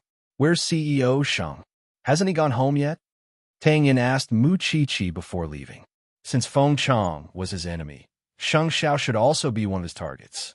He's still in a meeting, but I've already called him. He's on the way back, Mu Qiqi answered. Actually, according to normal times, Sheng Xiao would only be home in half an hour. Call him and tell him to do his best to investigate Zhongting's safety hazards. I received a call from my subordinate on the way here just now. The Song family was not spared. What about the Song father and son? They've been sent to the hospital. After Tang Yin said that, he gave Feng Shanshan a few more instructions. Then, he quickly disappeared from the entrance of the banyan courtyard. Mu Qiqi had a premonition that tonight, there might be a life-and-death battle with Feng Chong. As for the Song father and son, it was best if they did not die. It would be better if they were half dead. On the other side, Sheng Xiao had already received the news of the explosion while he was still in the meeting. Su Che rarely entered the door and interrupted his meeting on such occasions. The seriousness of the matter was obvious. Therefore, from the moment something happened to Tang Yan's family, Sheng Xiao had already asked Su Che and all the employees of Zhongting to stop what they were doing and immediately conduct a comprehensive safety check. Feng Chong was a lunatic, so he had to retaliate in a crazy way. As of 8:30 p.m., Zhongting did not find anything unusual. Thinking about it, Feng Chong probably did not have time to deal with Zhongting. Of course, Sheng Xiao did not leave out the Sheng family. On Huang Yao's side, Sheng Kai used the same method to completely eliminate the safety hazards with his subordinates. For now, everything was normal. It looked like tonight was destined to be a sleepless night. Fortunately, everything was fine at home. Sheng Xiao stayed in the office and did not get up to go home. In fact, when he was talking to the little one just now, he had already said that he was on the way. President, it's time to go. Su Che, do you believe it? I have a feeling that Feng Chong will come here tonight. Sheng Xiao turned his head and said to Su Che. Sheng Xiao turned his head and said to Su Che, maybe I've been with the little one for too long, and I've been infected by her magical power. Chapter 971. Now, there had been 2 explosions in Jianchuan, and one of them was the police's residence. When the chief found out, he flew into a rage and applied for a multi-department joint operation overnight just to arrest Feng Chong. While Tang Yin was returning to Jianchuan for a meeting, plainclothes guards were arranged outside the billiard hall. As long as they found out about Feng Chang's movements, they would immediately report it. Not only that, but the police also decided to arrest Feng Chang after midnight to minimize the threat to the innocent people. However, Feng Chang had created so many big cases. He already knew that the police would definitely do their best to arrest him this time. However, he had blown up Tang Yan's home and the Song family's home. It was worth it, but he still wanted to blow up Zhongting's building. Sheng Xiao was right. Feng Chang's final destination was Zhongting. Relying on his familiarity with the surrounding terrain, he had already left the billiard hall with the guests when night fell. At this moment, he was no longer in the billiard hall. He had not been able to see through Tang Yan's disguise for the whole day, but the few plainclothes policemen were too lousy. They let him know that his hiding place had been exposed. A bunch of idiots. You want to catch me? No way. At this moment, Feng Chang had transformed into a hunchbacked old man who was obsessed with walking his bird and had blended into the police's line of sight. At the garbage recycling station, not far away, the big guys that he had transported during the day were now hiding in the piles of garbage. Zhongting's security was very strict. This was the conclusion that Feng Chang had come to after lurking around for a few days. Tonight, he wanted to put these big guys on each floor of Zhongting and wait until tomorrow morning to see the building collapse and human flesh flying everywhere. That scene would definitely be spectacular. He had carefully studied Zhongting's security system. The cameras covered almost all the areas except for one place, and that was the bathroom on each floor. In addition, he knew where Zhongting's surveillance system was located. At 10 o'clock in the evening, the people on the streets gradually thinned, and the slums also returned to peace. Tang Yin divided his men into 3 groups. One group surrounded the billiard hall, the other group was responsible for wearing plain clothes and going in to cause trouble, and the last group was to intercept the exits outside the billiard hall. When the time was up, Tang Yin gave the order to take action. A few plainclothes guards who pretended to cause trouble immediately entered the billiard hall to cause trouble for Brother Chung. Who's the boss here? Come out. Did my brother get beaten up here today? A few plainclothes officers aggressively entered the billiard hall. Brother Chung immediately stood up from the cashier and walked in front of them. What's all this fuss about? How dare you cause trouble at Brother Cheng's place? My brother was beaten. Both sides began to push and shove. You want to fight? The two sides quickly got into a physical conflict. 2 of the plainclothes even rushed into the billiard hall, but they did not find any trace of Feng Chang. Taking advantage of the chaos, one of the policemen carefully searched all the rooms in the billiard hall, including the room where the gunpowder was hidden. However, he did not find Feng Chang. Then, the young policeman sent a message to Tang Yin. Captain Tang, something's not right. Feng Chang has already run away. Capture Cheng Zhizhong for interrogation. Tang Yin ordered immediately. Then, a few plainclothes officers took out their IDs and held Cheng Zhizhong. It's a cop. Where did Feng Chang go? Old Cheng took the lead and punched Cheng Zhizhong in the stomach. Do policemen like to hit people? Cheng Zhizhong spat disdainfully. To tell you the truth, you're too inexperienced to catch Big Brother. He just left with the guests. What are you policemen doing? Can't you tell? Besides, you can't catch up to him at all. He's got to do something big. Interrogating Cheng Zhizhong at this time would definitely not yield any results. Tang Yin took a deep breath and took out his phone. At the same time, he said to old Cheng, bring him back to the station. Then, he dialed Sheng Zhao's number. CEO Sheng, are you home? I'm still in Zhongting. Sheng Xiao sat in the dark office and answered in a low voice. But Feng Chang is here too. He's hacking into our security system now. I'm watching a good show. I'll be right there. Zhongting's security system was personally modified by a professional American security team. It was divided into 2 parts. The daily control room was on the 3rd floor underground, while the main system was on the 12th floor. Feng Chang thought that he had found Zhongting's weakness, but he did not expect that his every move was under Sheng Zhao's surveillance. After cutting off all the alarm systems, Feng Chong began to move things from the truck downstairs to Zhongting's corridor like a diligent bee. There was a small medicine bag every 2 floors, and it was placed in the firebox. If one did not pay attention, no one would be able to discover it. And every time he went to a floor, Su Che would follow behind him and take away the explosives he had put down. This old man was really energetic. Sheng Xiao did not even see how he opened the door of the surveillance room. He really had some tricks up his sleeve. Sheng Xiao was watching the old man work diligently when the little one called. "It's 10 o'clock. You're not home yet. Aren't you going home tonight?" "I have to go back, but I have to do my best to investigate Zhongting's security problems tonight, so it's a waste of time. You sleep first." Mu Chichi was silent for a few seconds.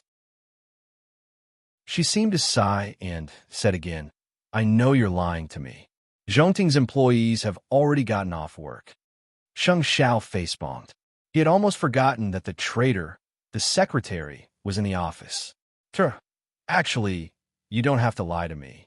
I won't stop you from going out to do things. Just tell me when you can go home." Mu Chichi's voice was very calm.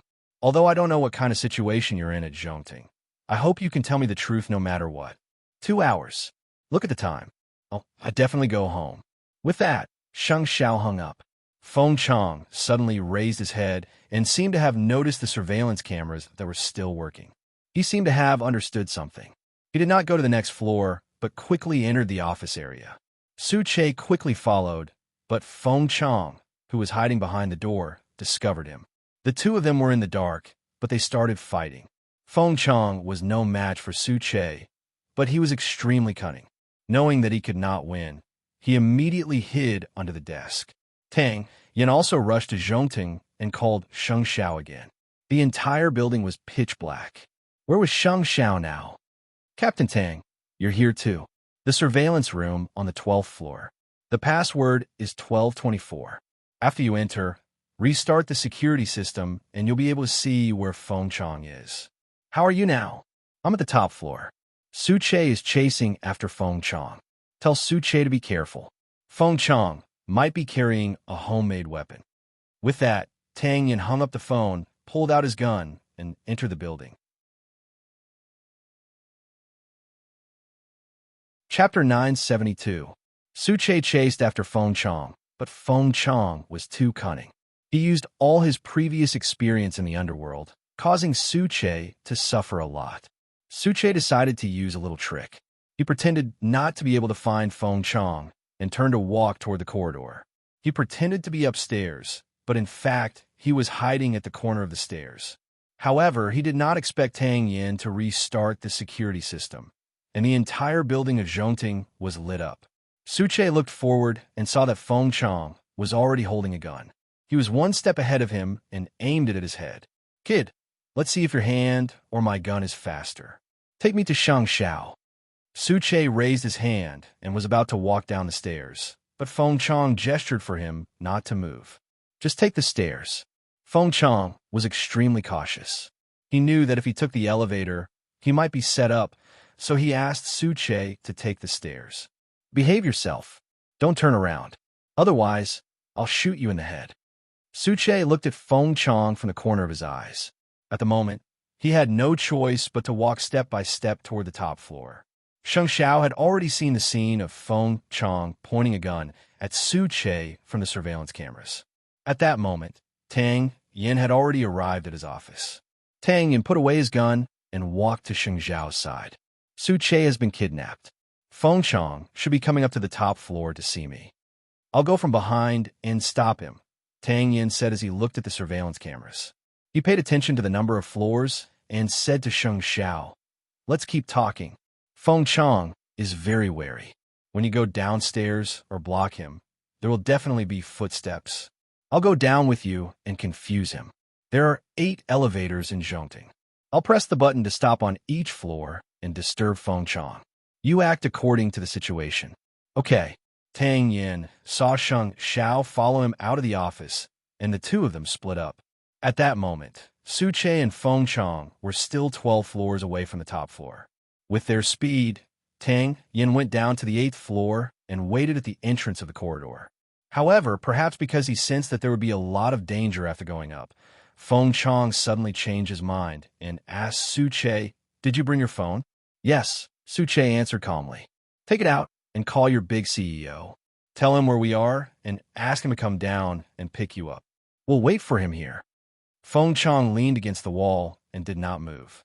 He looked up and down, occupying the most advantageous position. Suche put down his right hand and took out his phone from his pocket. Then, he dialed Sheng Zhao's number in front of Feng Chong. "Hello, Suche. President, I was kidnapped by Feng Chong. I'm on the 27th floor now.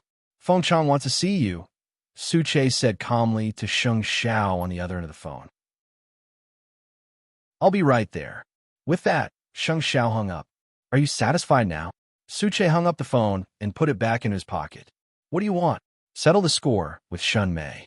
She's my daughter," Feng Chong said coldly. "Then you should go to the police station. Don't think that I don't know that the person who provided the police with the clues is Zhongting's little bride," Feng Chong said with a gangster's expression. "Anyone who provokes me won't have an easy time." Soon, the sound of someone coming down the stairs could be heard. The atmosphere suddenly became tense. However, Feng Chong was very satisfied. His eyes flickered with pride. "What big shot of Jianchuan? You still have to listen to my orders obediently. Don't worry. In a while, I'll send the two of you to hell." Behind the two of them, Tang Yin had already quietly peeked his head out. However, the position that Feng Chong occupied was too advantageous to him. Therefore, Tang Yin could not show himself, let alone approach. A moment later, Sheng Zhao, who was wearing a windbreaker, walked down the stairs. When he saw such a scene, he did not panic at all. "Raise your hands." When Feng Chong saw Sheng Zhao, he shouted sternly, "Otherwise, I'll make your little assistant's brain explode. You've been hiding for so many days. I thought you were going to fly a plane and crash it into Zhongting's building. I didn't expect you to be so shabby." Sheng Zhao stood beside Suche, but he did not raise his hand. "Cut the crap. Since you're going to shoot in the end, why should I raise my hand?" Sheng Zhao asked Feng Chong. "Don't think that I won't dare to shoot. Listen, the elevator outside has been opening and closing. Many police officers have come. At this moment, they're searching for you everywhere. If you don't shoot and kill us, how are you going to break even?" Sheng Zhao leaned against the armrest and asked Feng Chong. "Moreover, if you hesitate for one more second, the police will have a chance to find you." "Sheng Zhao, don't lie to me. Do you think I don't know your tricks? You're not qualified to provoke me and make me lose my composure. Since you've tricked me down, you have to do something, right? Am I wrong? You don't plan to kill us? I told you, my goal is your woman. As long as you hand over your woman, perhaps I can let you go." Feng Chong held the gun and walked between the two of them. "Then you better take my life. Be more direct," Sheng Zhao answered Feng Chong without hesitation. Feng Chong was distracted by Sheng Zhao and had already neglected the surveillance downstairs. At that moment, Sheng Zhao suddenly kicked Suche's foot. Feng Chong immediately roared, "Don't move. Do you still want your life?" At this critical moment, Tang Yin took a step up the stairs and fired a shot at Feng Chong's arm. He heard the sound of the gun falling to the ground. Feng Chong wanted to reach out to pick it up, but Sheng Zhao kicked him downstairs. Feng Chong was shocked. He turned around and wanted to escape, but Tang Yin pounced on him and pressed him to the ground. Then, Tang Yin took out the shackles from his pants pocket and cuffed Feng Chong. "I'll bring you to justice now, you murderous demon." "Officer Tang, do you think you've won?" With that, Feng Chong took out a switch from his pocket. They heard a beep and were shocked. They should have known that this old thing had something hidden on him. At that moment, it was 11:30 p.m. There was still half an hour before Sheng Zhao's return time. Mu Qiqi looked at the time anxiously as she paced back and forth in the living room until Suche called. He told her that Sheng Zhao, Tang Yin, and herself were all in the hospital. When Mu Qiqi heard this, her expression changed. She quickly begged Papa Sheng, "Dad, send us to the hospital. Xiao Xiao is in the hospital." Seeing that Mu Qiqi was about to cry, Papa Sheng could not refuse. "Let's go. Go upstairs and get dressed first." Mu Qiqi was so anxious that her clothes were in a mess. Then, she quickly went downstairs. Feng Shanshan handed the child to Mama Sheng and followed her to the hospital. The feelings of the two women were complicated. Chapter 973. Soon, the two of them were sent to the hospital. It was fine for Feng Shanshan. After all, she had already given birth and her body was light. However, Mu Chi was heavy to begin with. She had to force herself to walk, which scared Papa Sheng. Xiao Qi slowed down. Mu Chi looked for the emergency department and the emergency ward. Finally, she saw the three men in the doctor's office. At that moment, the doctor was bandaging the wound on the back of Sheng Zhao's hand. Tang Yin and Su Che had also suffered some minor injuries, but none of them were serious. However, Feng Chong had exploded on the spot. His body was a bloody mess. At the moment of the explosion, Tang Yin had thrown Feng Chong down the stairs. Therefore, although there had been an explosion, the three of them were not affected.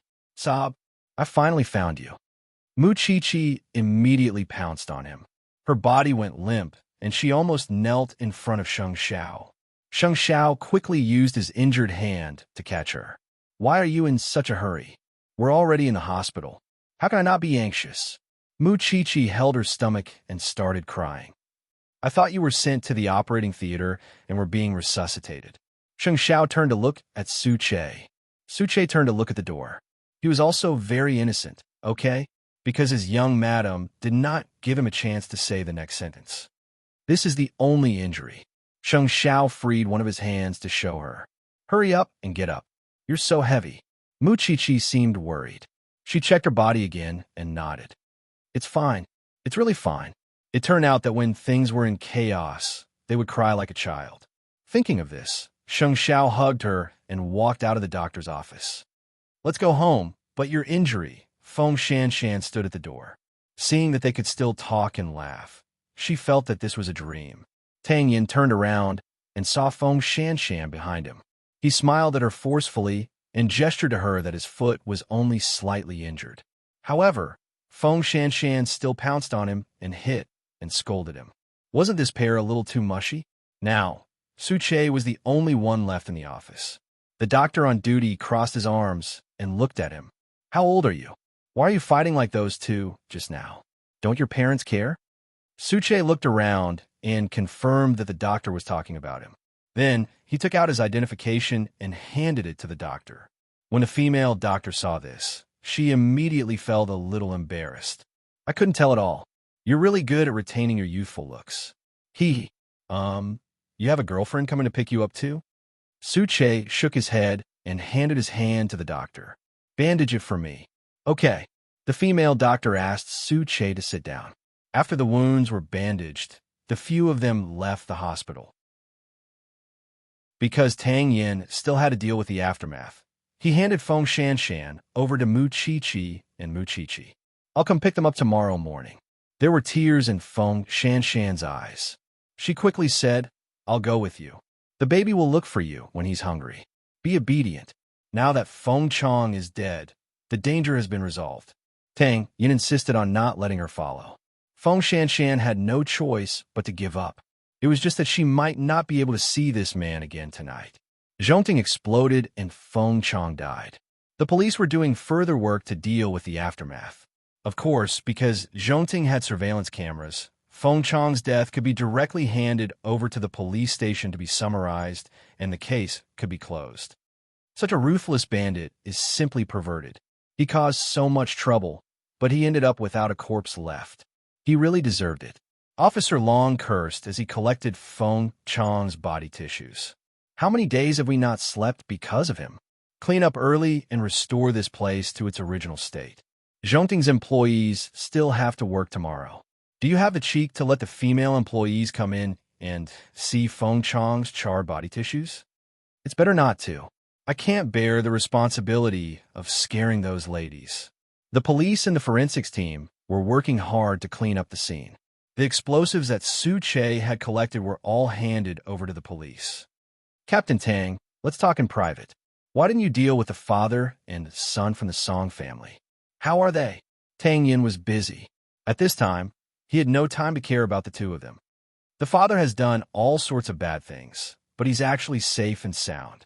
On the other hand, his son, Song Boji, had his right leg amputated. He'll have to spend the rest of his life in a wheelchair. Officer Long clicked his tongue. That's quite a pity.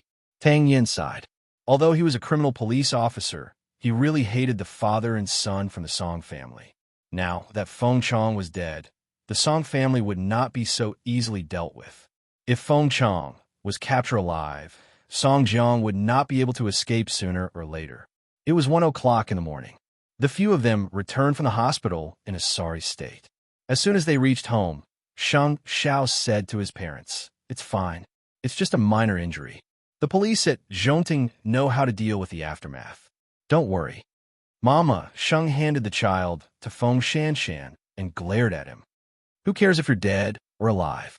Look at how scared you've scared Chi-Chi. Comfort her well." Sheng Xiao smiled. He was handsome.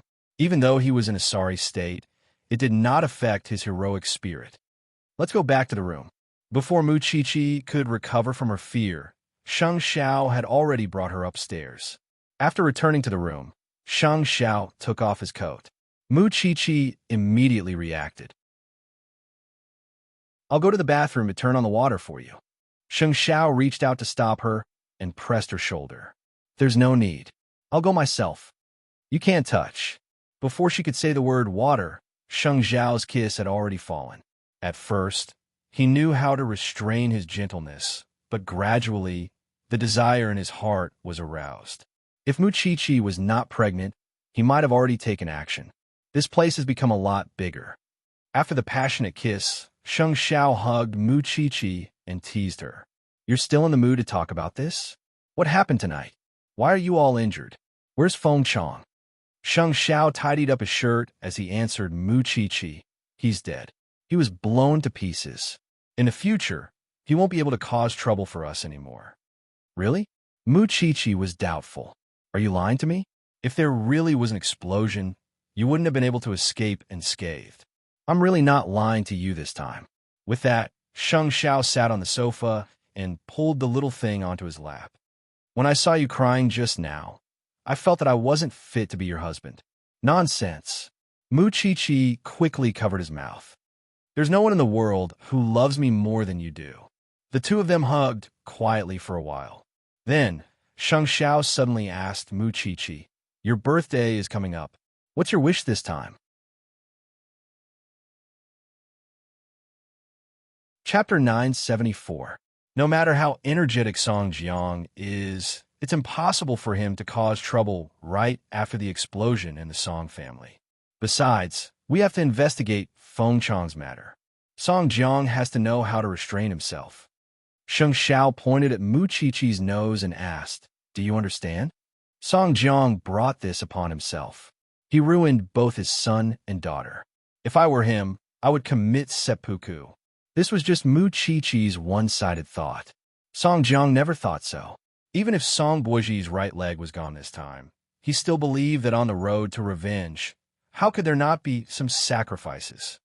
A person like Song Jiang stirred up trouble in the name of revenge. For the sake of his own power and desire, he ignored human lives. He didn't even let go of his own children. I really don't believe that he will end up well. If you don't believe me, then don't believe me. You should at least let me take a bath first, right? After Mu Chi-Chi heard this, she got up from Sheng Xiao's lap. Without Feng Chong, she should be able to sleep peacefully tonight.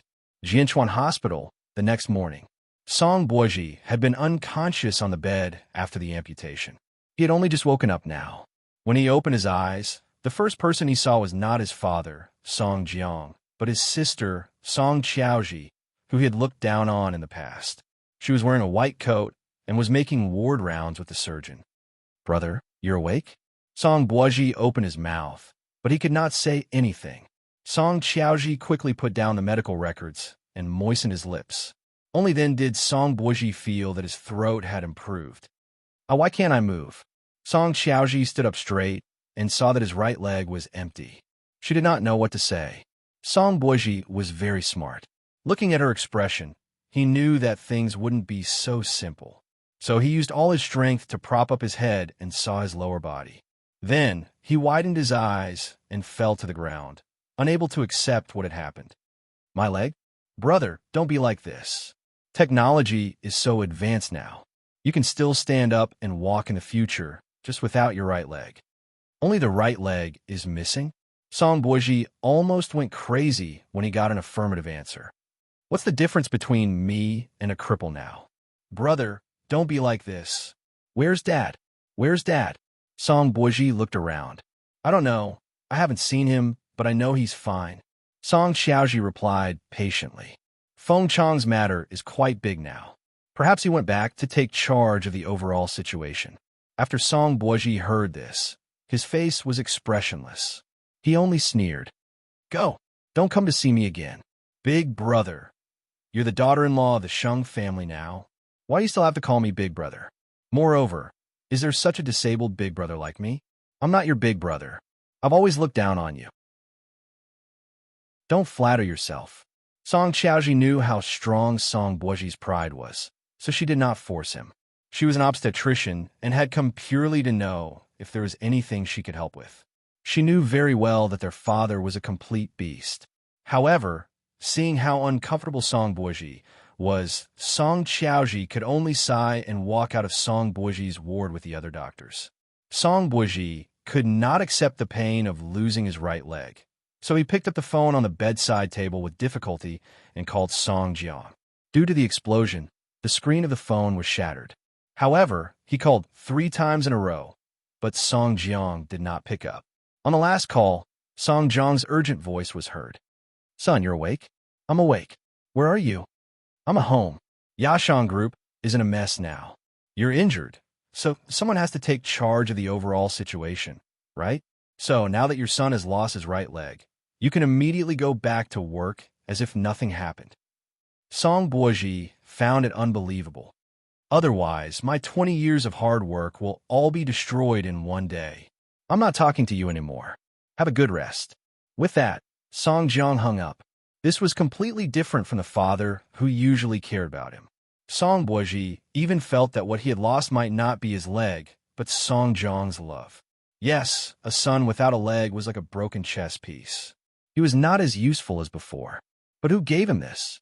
For a moment, Song Boji really wanted to call the police.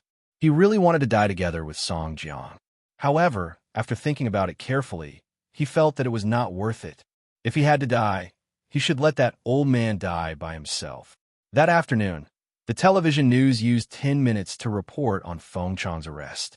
In short, he had been blown into minced meat. However, Feng Chang was very involved, especially when he caused trouble in Zhongting. It was simply beyond the imagination of the audience.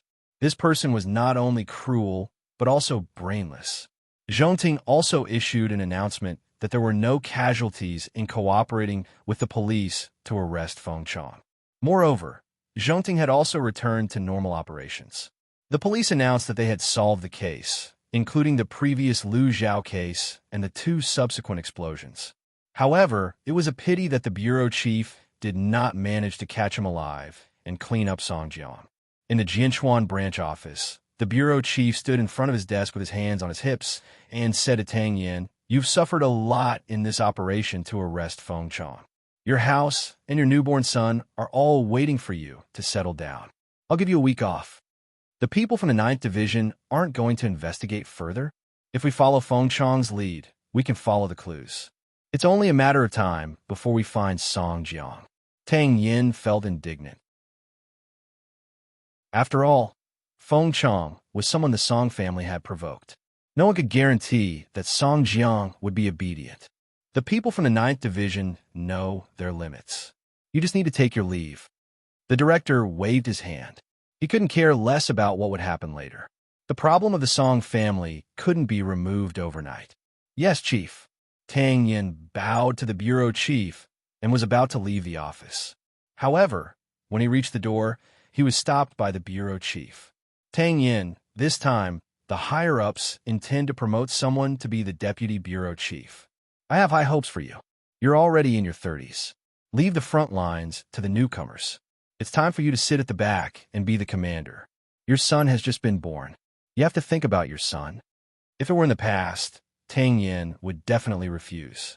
He was not suitable for officialdom. Moreover, he liked to investigate cases freely on the front lines. However, this time was different. Thank you for your trust, Chief. Chapter 975. He had heard of Lin Muin. Whether he was a good seedling or not, they would know once they met. In the afternoon, Tang Yin went to the banyan courtyard to pick up Feng Shanshan and her son. It was just that their nest had been blown into a terrible state. So, Tang Yin decided to bring Feng Shanshan and his son to stay at Professor Tang's house for a few days. When the house was repaired, he would bring his wife and son back to their place. Why are you leaving? Even if there are 2 more people, the banyan courtyard can still accommodate them. Mama Sheng asked the family of 3 to stay. She felt that the more people there were, the livelier it would be, and it would be more convenient for Fifth Aunt to take care of them. However, Feng Shanshan and her husband still knew their limits. They were already disturbing enough, and it was not appropriate for them to stay any longer. Annie, thank you very much for this period of time. However, I'm really sorry to disturb you any longer. Feng Shanshan hugged the child and said to Mama Sheng apologetically, "We'll visit you often in the future. If that's the case, then all right." Mama Sheng did not continue to insist and sent the family of 3 out of the banyan courtyard. Tang Yin held his son in one hand and his wife in the other. The 3 of them did not have any luggage. Following me, you've really suffered. I don't think this is suffering. Feng Shanshan hugged his arm and smiled. In the past, when I was alone, I only wanted freedom. I felt that relationships and family were burdens. But now, with you and a child, I can understand how precious it is for a family to be safe and happy together. Tang Yin hugged his son with one hand and her with the other. So, I want to tell you a piece of good news. The director is going to make me the deputy director. I want to give you and your son a more stable life. I want to hire a nanny to help you, so I agreed. When our son is a little older, I hope that you will be able to complete your dreams and things that you haven't completed in the past. I don't want you to give up your life just to take care of the child and me. Feng Shanshan's eyes turned red. Should I congratulate you in advance? Deputy Commissioner Tang. Fool. The family of 3 went to Professor Tang's house. He had just returned home after being hospitalized for surgery. However, being able to see his nephew's happiness, Professor Tang felt that he had no regrets in this life. 3 days after Feng Chang's case, Jianchuan gradually returned to peace. Because of Feng Chang, the Song family was now in a state of disunity. Even if Song Jiang wanted to forcefully turn things around, with the pressure from the Liu family, he still felt that it was extremely difficult. After playing for so long, he did not get anything. Instead, he lost his children and even damaged the foundation of Yashang Group.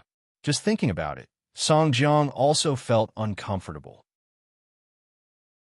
At this moment, Song Buoji had been lying in the hospital for 3 days, but as his father, he did not dare to look at him. He understood his son's character, but there was nothing he could do now. Song Buoji was already crippled. To him, he was a burden. He did not need his crippled son now, because it would hinder him from seeking revenge on the Shun family. Although it was said to be revenge, the Shun family did not show up from the beginning to the end, because Sheng Xiao alone could stop an entire army. According to the current decline of the Song family, if they continued to fight with Sheng Xiao, the Song family might not last until the beginning of next year. Therefore, he decided to continue following up on Deputy Liang. After all, he had done so much for Deputy Liang. As for Yashang Group, there was also the American finance industry. Now that Song Buoji was in such a situation, he planned to find a professional to supervise and manage the funds in order to preserve his last bit of strength in order to fight Sheng Xiao. However, what Song Jiang did not expect was that Song Buoji had disappeared from the hospital. It was the nurse who found out that he was missing and called him to confirm his whereabouts. It was only then that Song Jiang realized that Song Buoji had been planning to escape for the past 3 days. Song Jiang went to the hospital to go through the procedures and bumped into Song Qiaoji. When the father and daughter met again, they were enemies. Originally, Song Qiaoji had nothing to say to Song Jiang. However, just as the 2 of them brushed past each other, Song Jiang suddenly pulled her back. Did you hide your brother? Song Xiaoji pushed Song Jiang's hand away and replied, I always thought that even if you didn't care about us daughters, you would always care about my brother, your son. However, from the fact that you didn't come once during the 4 days he was hospitalized, I understand that his position in your heart is actually similar to mine. He's just a pawn. He knows it in his heart, so he made his own choice. Since you don't care about his life or death, why are you still putting on an act? Mr. Song, take care. After saying that, Song Xiaoji bypassed Song Jiang without hesitation. Song Buji would definitely return, but at that time, he would definitely not be a pawn in Song Jiang's hands. As Sheng Xiao had expected, the Song family didn't even have time to deal with him now. It was impossible for them to cause any new trouble. Even if Song Jiang had the energy, he didn't have the ability. Yashang Group was now being suppressed by the old education industry in Jianchuan. As for Song Buji, just like the rumors, he disappeared from Jianchuan. He didn't care about the life and death of Yashang Group at all. As a result, Yashang Group announced its delisting, and a new team took over the subsequent operations. This indirectly explained Song Jiang's current predicament. On the other side, Tang Yan's promotion was put on the agenda. Actually, according to his qualifications, he was more than qualified to be the deputy chief. It was just that he had always been arrogant and unruly. Now that he had a wife and child, he put away his thoughts of being a prodigal son and wanted to give his wife and child the best family atmosphere. A month later, the trainee police officers had to report to the police station. The chief asked him to guide the newcomers. He wasn't interested in anything else, but he wanted to have a good look at Lin Muan. Ever since Feng Chong and Song Jiang stopped causing trouble, life seemed to have suddenly returned to its former calm. Mu Qiqi was still at home, focused on giving birth. In order to spend more time with the little one, Sheng Xiao not only threw away his work at Huangyao, but also gave half of Zhongting's work to Shun Jianchuan. Shun Jianchuan was such a considerate father-in-law. Knowing that his daughter couldn't leave her son-in-law, he took the initiative to volunteer. After passing the board of directors resolution, he became one of the vice presidents of Zhongting. Therefore, Sheng Xiao only worked half a day now. The rest of the time, he could accompany Mu Qiqi at home to tell stories, do prenatal education, and even pick out clothes for the child and decorate the baby's room. Sometimes, even he himself would be in a daze. He had never thought that he would have such a day when he would do things himself. He was so meticulous that he massaged the little one's feet and went to the bathroom to put on a non-slip mat. If outsiders knew that Sheng Xiao, who was so famous in Jianchuan, was a slave to his wife at home, who knew how many people would be shocked. Thinking about it, Sheng Xiao sighed, but he still took the little one's favorite fruit upstairs. Chapter 976. When Mu Qiqi was 9 months pregnant, she rarely went out. However, she would still go with Sheng Xiao to some training courses for new parents. However, it was very strange. Mu Qiqi was clearly a medical student, but when it came to parenting, she could embody the characteristics of a science student. Sheng Xiao could learn many things in one go, but she always had to learn it several times. Was she really stupider than Sheng Xiao? Whether it was dressing the child, giving the child diapers, or even bathing the child, she could embody the clumsiness of a science student. Why can't I learn it? Sheng Xiao helped her sit down. When the child is born, there's no room for you to hold it. Mom and fifth aunt at home, second aunt and old Master Shun at the Shun family, and a lot of people from the Sheng family. Do you think you can hold a child? If I can't hold my child, what's the point of giving birth? Sit well and wait for your confinement. What you're saying is that everyone will like the child and won't care about me. Sheng Xiao had a deep understanding of a woman in the late stages of pregnancy. If you didn't pay attention to your words, you might be misinterpreted by this thing, just like now. What I mean is that everyone will help you share the burden. You're only in your early 20s. You have to recover and recuperate well. That's more like it. Mu Qiqi was satisfied. She sat on the sofa and watched Sheng Xiao quickly revise and dress the baby again. Recently, the baby had been moving very fast. She didn't know if it was because fifth aunt had fed it too much, but Mu Qiqi had a feeling that the naughty child would come out early before the due date. With the careful care of her family, She was naturally not worried that no one would take care of the baby after it was born. She was just simply afraid of giving birth, whether it was a natural birth or a cesarean section.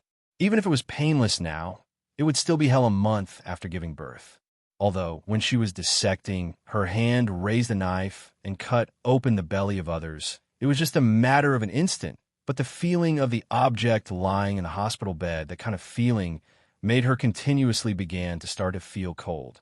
Back then, she was the one who insisted on having the baby because Sheng Xiao was in his early 30s. The children of his age were already in primary school. If she really waited until she was 26, wouldn't Master Xiao be an old man? The two of them had been together for so many years, and he had always been the one doing everything for her behind the scenes. Other than making some small things, she had never done anything for him, so this child was her ultimate gift. It was snowing in Jianchuan when he returned home at night. Muqiqi looked at the snowflakes outside in disbelief. After returning home, she drank the chicken soup that fifth aunt had made. Not long after lying down, she felt that something was wrong. Xiao Xiao, it hurts. It hurts for a while. The baby should be born early. Sheng Xiao had just sat down when he heard her shout. He quickly got up. I'll contact the hospital right away. Muqiqi nodded repeatedly. Sheng Xiao quickly went downstairs and told Papa Sheng to drive. The whole family changed their clothes and took their things. Then, they hurriedly sent the little one to the hospital. Because it was her first labor, the labor pain lasted for a long time. Therefore, after Muqiqi entered the hospital, the pain continued for several hours. However, because she was accompanied by the whole family and Sheng Xiao was by her side, Muqiqi felt that it was not that difficult to endure. At 5 o'clock in the morning, Muqiqi's labor pain was shortened to about 5 minutes.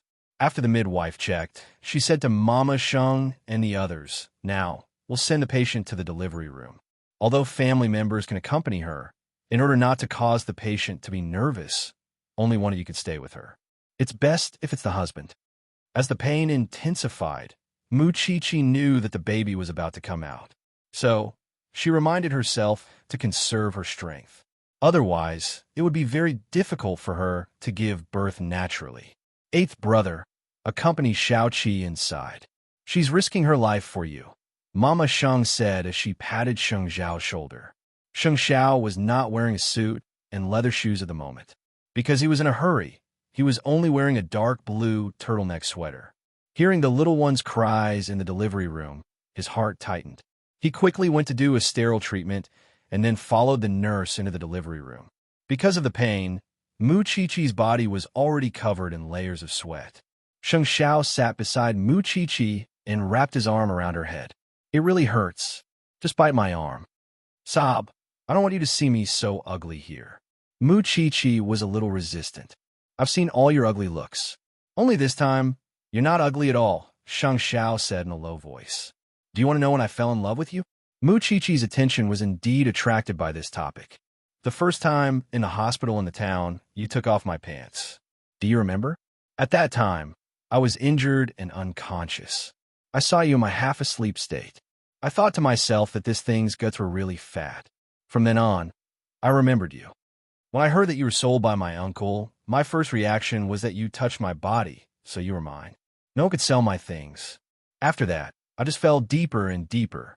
After Muqiqi heard this, she completely forgot to record the frequency of the labor pain.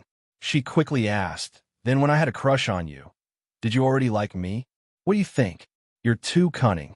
Muqiqi endured the pain and glared at him. But I'm just a little girl. Being abandoned and schemed against doesn't suit you at all. Why do you like me? This? Who knows? Liking is liking. I never go against my heart. Sheng Xiao played with her sweaty hair. After I give birth to the baby, next year, will you take me skiing abroad and take me to see the aurora? As long as you want to go, I'll accompany you wherever you go. It had been a long time since the doctors and nurses in the delivery room had seen such a warm scene.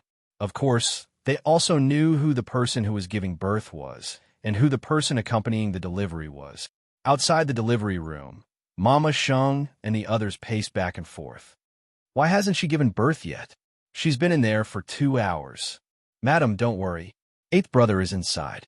He'll take care of Xiaoqi's emotions. Papa, Sheng quickly comforted. You men don't understand. Mama Sheng sat on the chair, nervously, and sighed.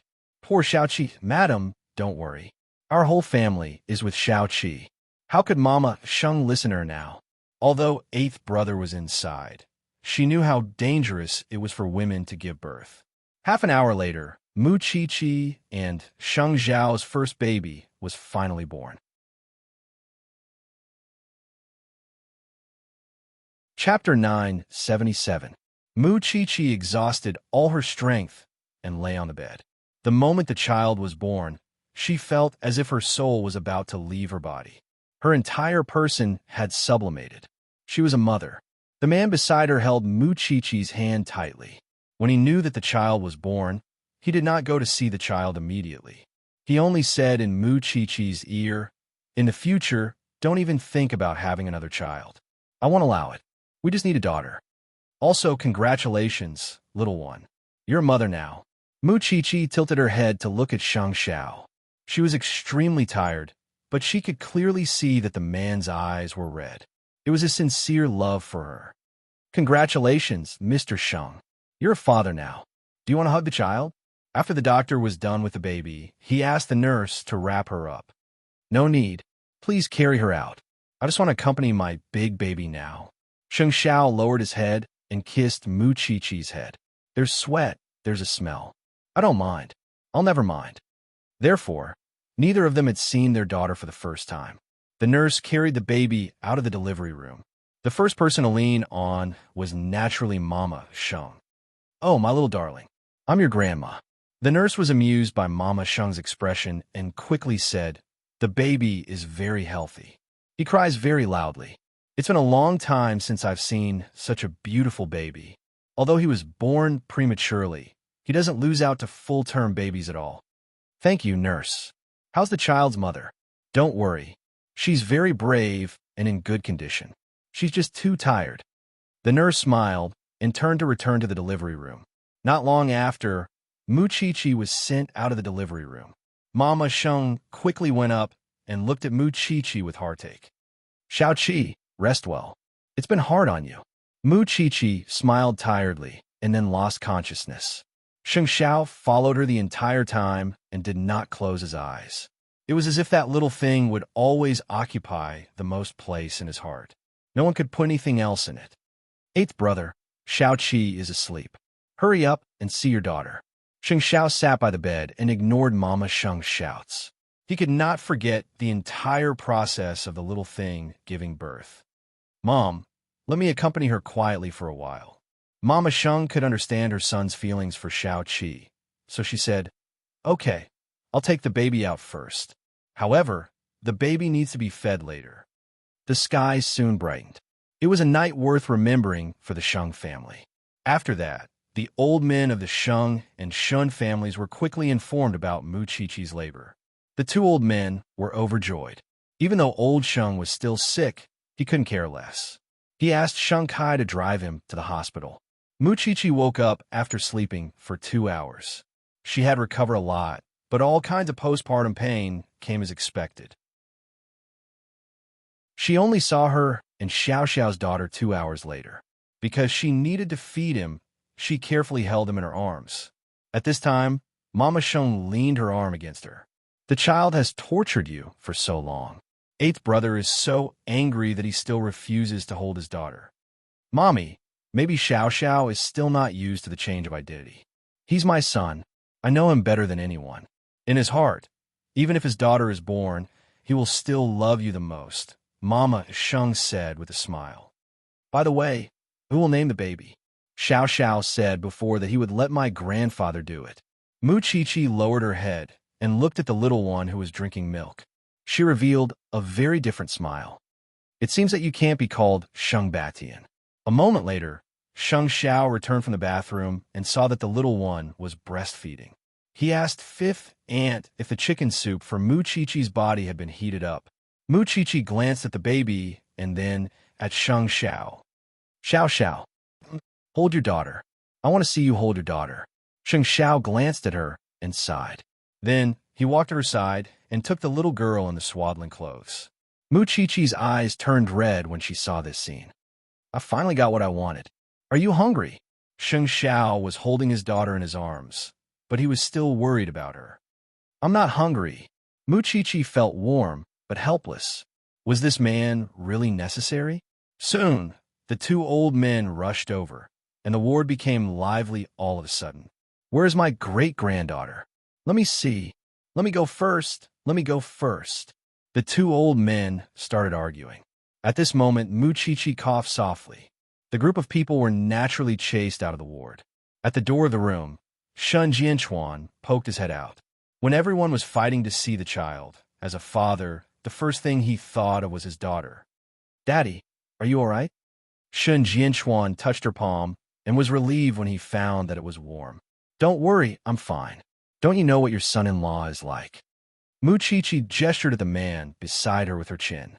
If he didn't dote on you so much, I wouldn't have agreed to you having a child at such a young age. Shun Jianchuan snorted. If your mommy was still here, she would be gratified to see this scene, wouldn't she? Daddy, I'm already a grandfather. I can't stand it if you're like this. Shun Jianchuan patted the back of Muchichi's hand and felt comforted. Recover well. You can't be careless during your confinement. Don't worry. If I'm not feeling well, your son-in-law will definitely be the first to find out. Muchichi looked at Sheng Zhao's sullen face and burst out laughing. Then have a good rest. Daddy will go out. Go and see your granddaughter. Shun Jianchuan nodded. When he left, he closed the door.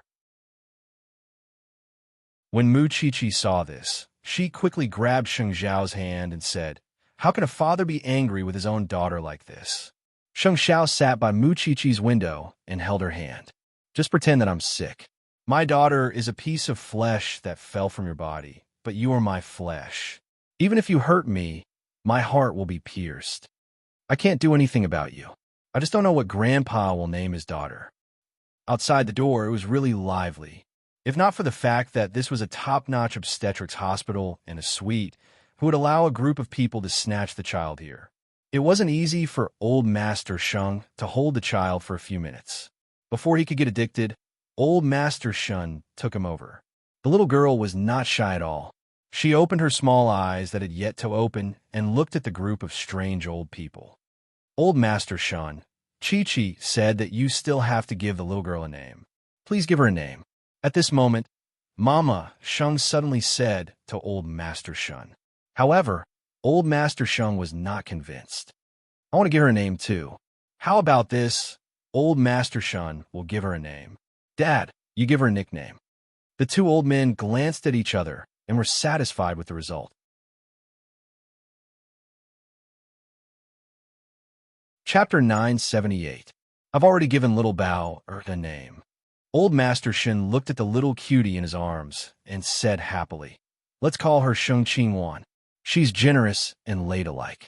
In the future, she'll definitely be Mom and Dad's little cotton-padded jacket. Don't be like your mother, who holds a scalpel all day long. The older generation cared about the meaning of their names. Old Master Sheng was satisfied with this name. At least she has some standards. Since I have a name, I'll give her a nickname. Let's call her It's simpler. I hope she can be safe all the time. Just like that, the two old men decided on their daughter's name. It seemed that Muchichi did not give birth to her and Sheng Zhao's daughter. Instead, she gave birth to a daughter for everyone. This was because after her daughter was born, she really did not hug her other than when she was breastfeeding.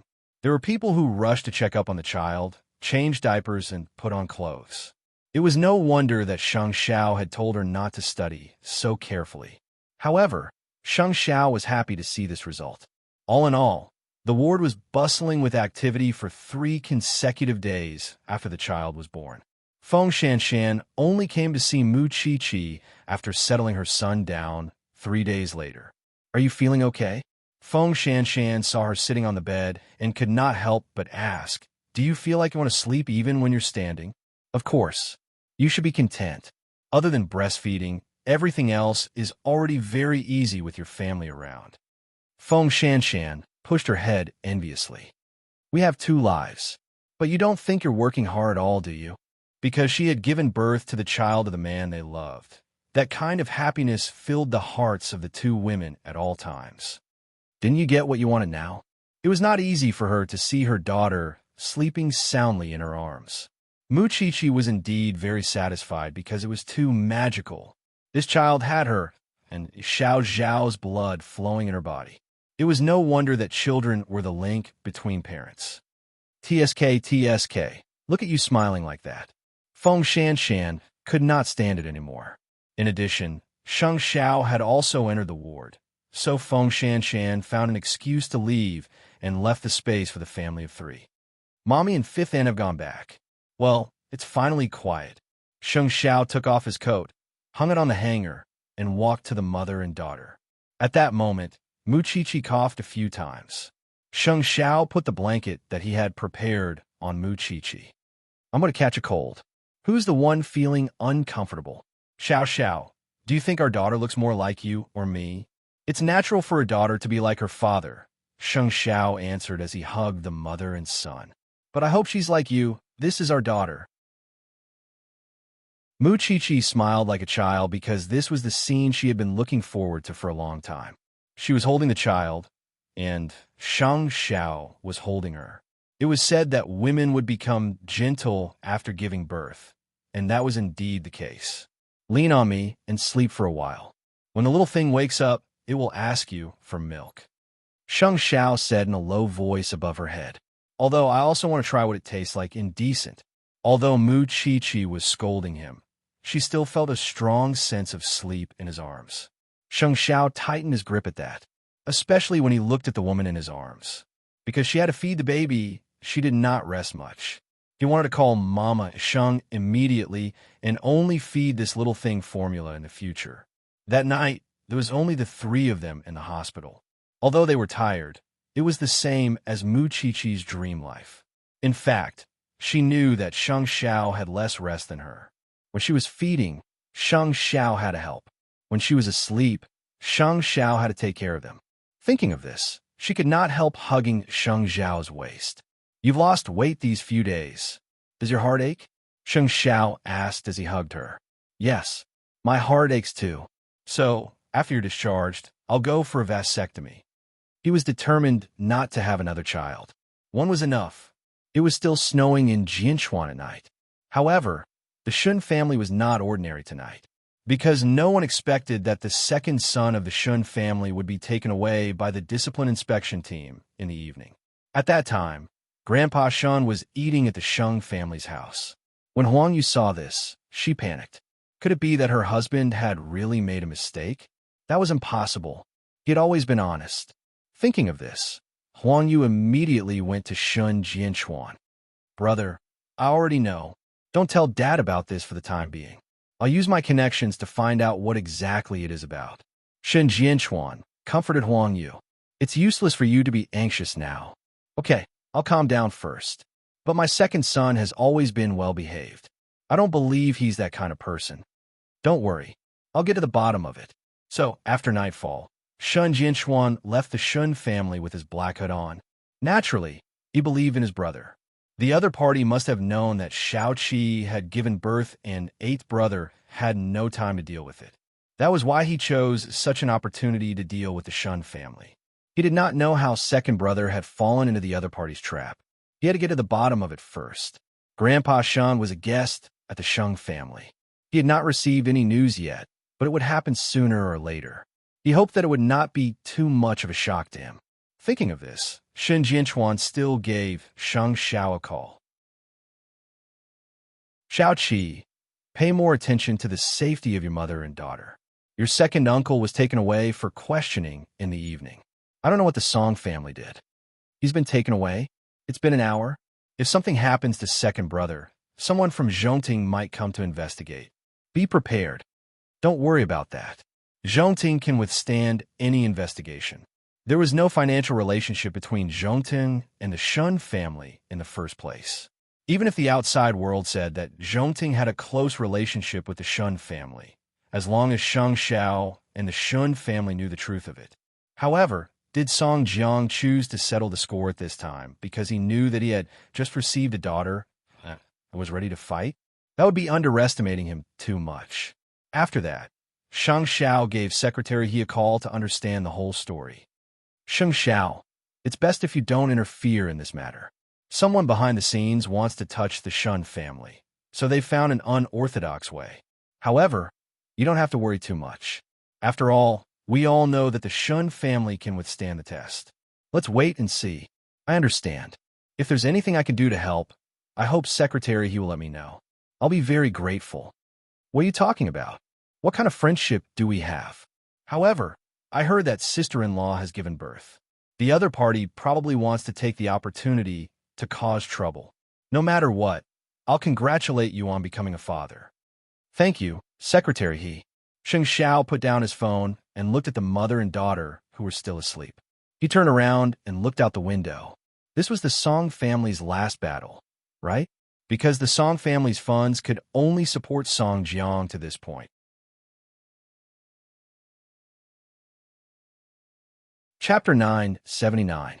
The next morning, Mayor Shun returned home. Huang Yu saw that he was tired, so she quickly pulled him back into the room and said, "Don't let Dad see you. He doesn't know that you were taken away last night."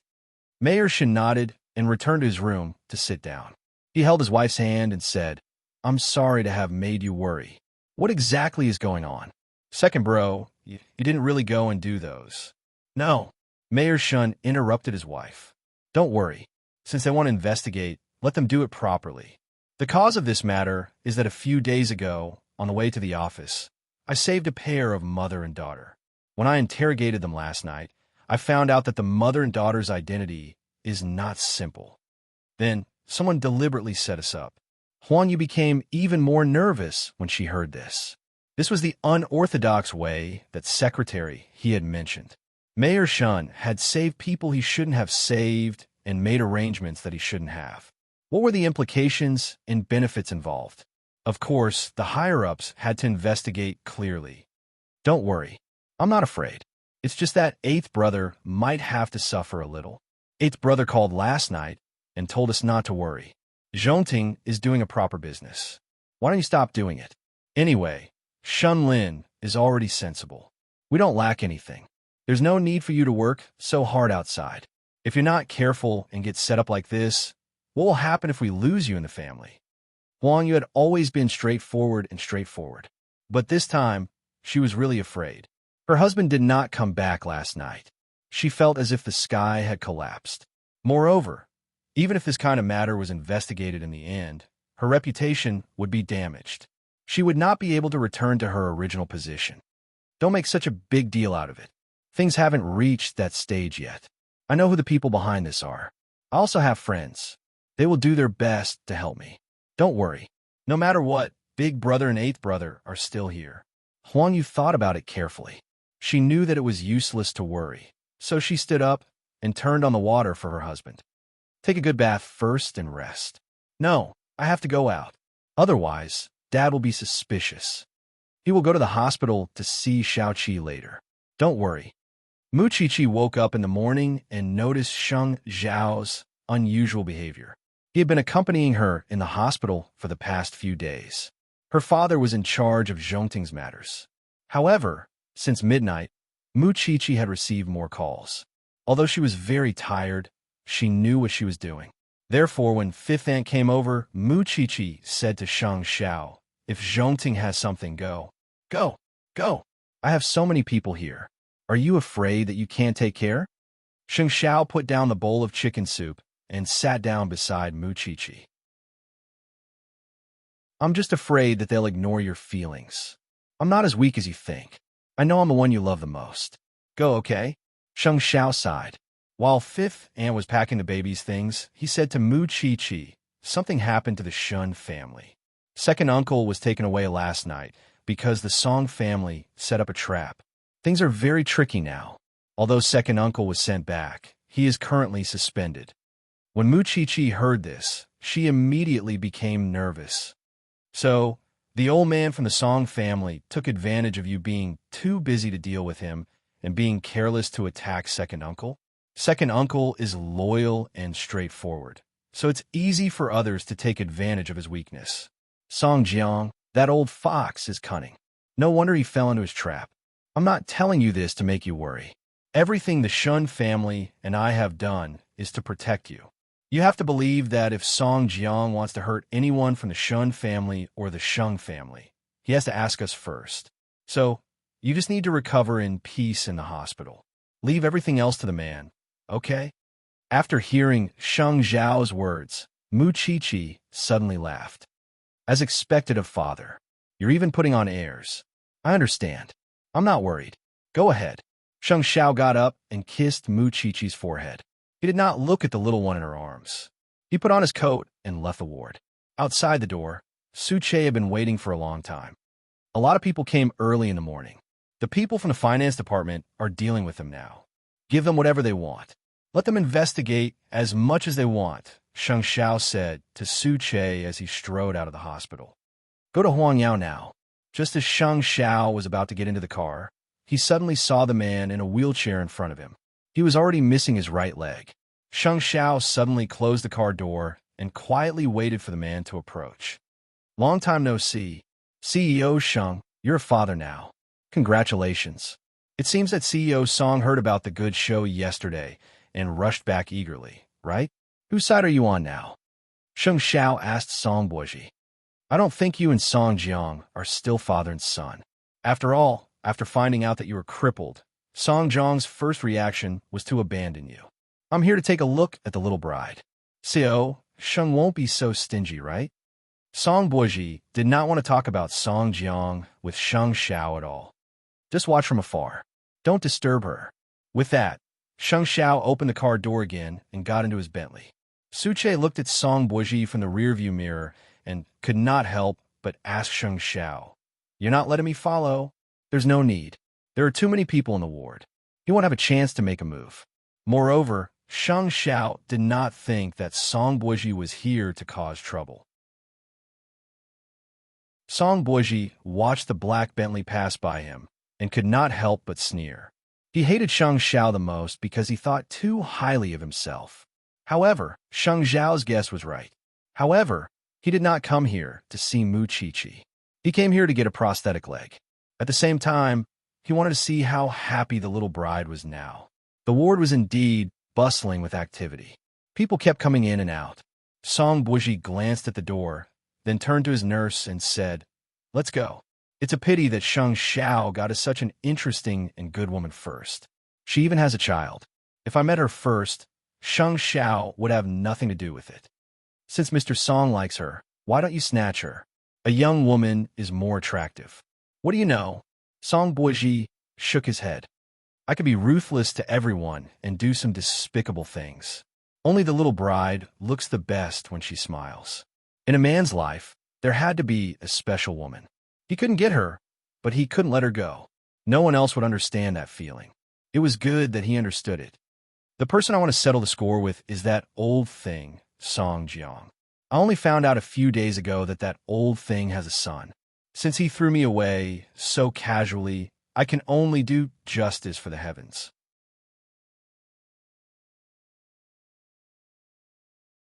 Chapter 980. Sheng Xiao went to Huang Yao. Because the Sheng and Shun families were old friends, their relationship had been very harmonious for the past few years. It was inevitable that they would be affected. However, the Sheng family and Huang Yao had been properly dealt with by Sheng Kai. Even if Sheng Xiao went over, there was nothing much he could do. Since you've done so well, I have nothing to worry about. Let's go. Sheng Xiao put on his brown coat and black gloves. He was about to leave with Su Che. However, Sheng Kai caught up to him and said, Eighth brother, just take good care of the Shun family. Leave the Sheng family to me. Of course I'll leave it to you. Don't forget, I've already married into the Shun family. With that, the corners of Sheng Zhao's lips curled up. There was a hint of relief in his smile. He could leave Huang Yao with peace of mind, a brand new Huang Yao. Now that the enemy was in front of them, it was fortunate that the Sheng family was no longer in a state of disunity. As long as the family was united, it would be easy for them to overcome the difficulties. However, the matter did not hide it from old Master Shun for long. After all, he also had friends. When his old friends called him out of concern, He naturally knew that something had happened to second brother last night, but no one in the family told him. Thinking of this, old Master Shin returned home from the hospital and asked Huang Yu, "Where's her husband?" Huang Yu did not know that old Master Shin would be back so soon, so she stammered and could not answer. "Why didn't you tell me that something so big had happened?" Huang Yu was shocked. She knew that she could not hide it anymore, so she explained, "We were afraid that you would be worried. Call boss immediately and ask eighth brother to come over."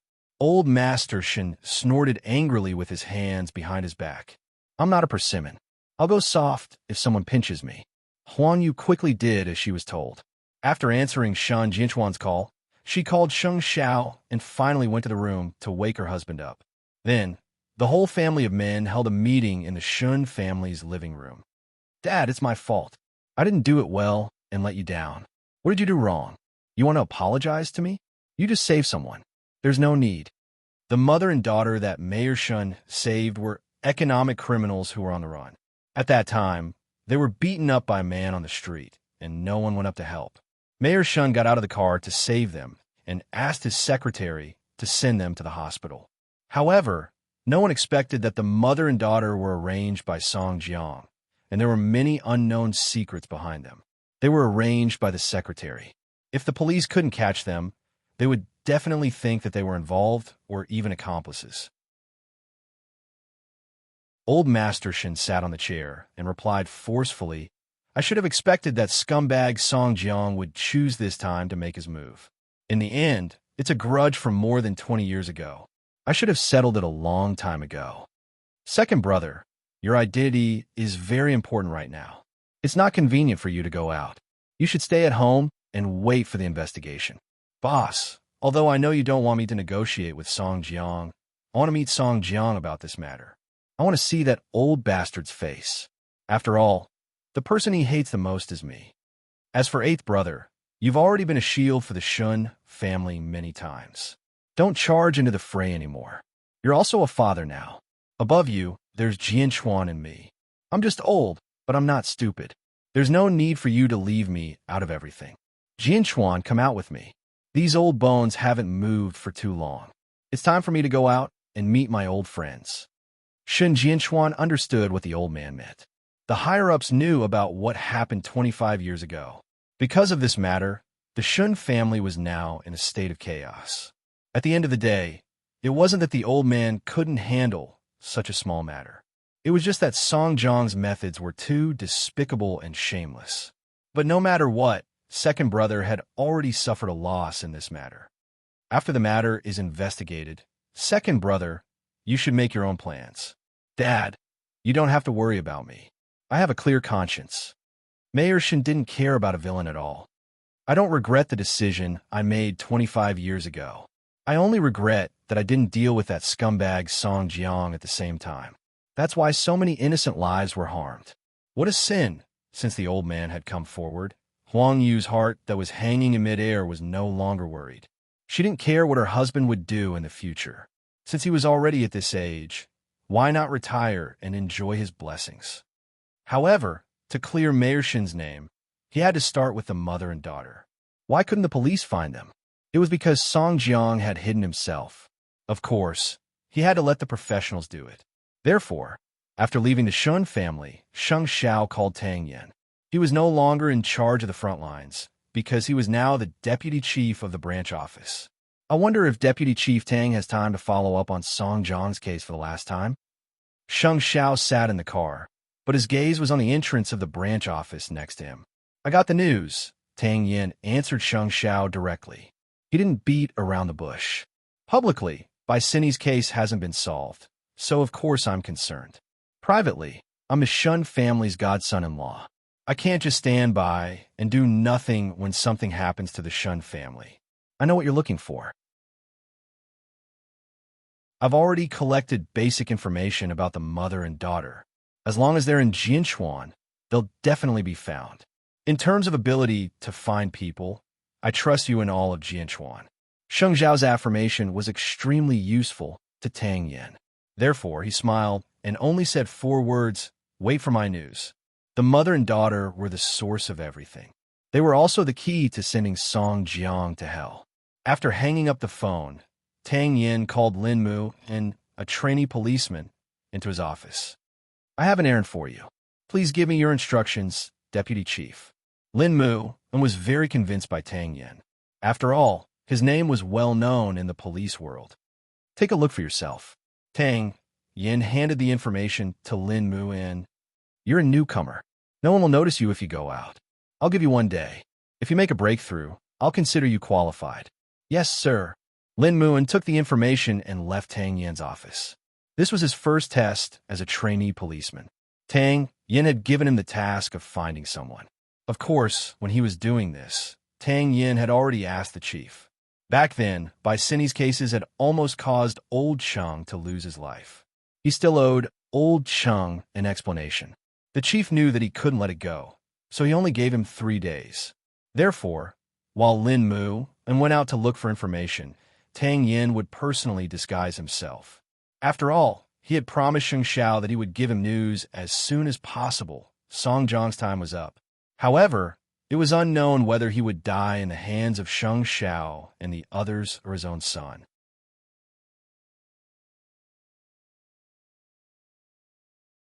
Chapter 981. Song Jiang was indeed staking everything on one throw because he had already cut off all his escape routes. He did not care who would benefit from this. He just wanted the Shun family to not have peace. Therefore, he spread the news that second brother of the Shun family was suspended. Over the last few years, the Shun family and Zhongting had been relying on each other and flourishing in Jianchuan. Now that the Shun family was suddenly being investigated, wouldn't Zhongting be next? The outside world was discussing spiritedly, and the matter of the Shun family was spread to the ears. And in such a situation, no matter what the Shun family did, it would be magnified infinitely, and even people would casually spread rumors. How many mistresses did second brother Shen have? How many villas did he have? When these people spread the rumor, they even knew to add pictures. Their ability to fabricate stories was top-notch. Shen Lauer was annoyed, but he couldn't defend himself. However, from Sheng Xiao's point of view, Zhongting's public relations department and legal team were not to be trifled with. When Mu Qiqi saw the news in the hospital, she could not help but feel indignant for second uncle. However, they were in the eye of the storm now.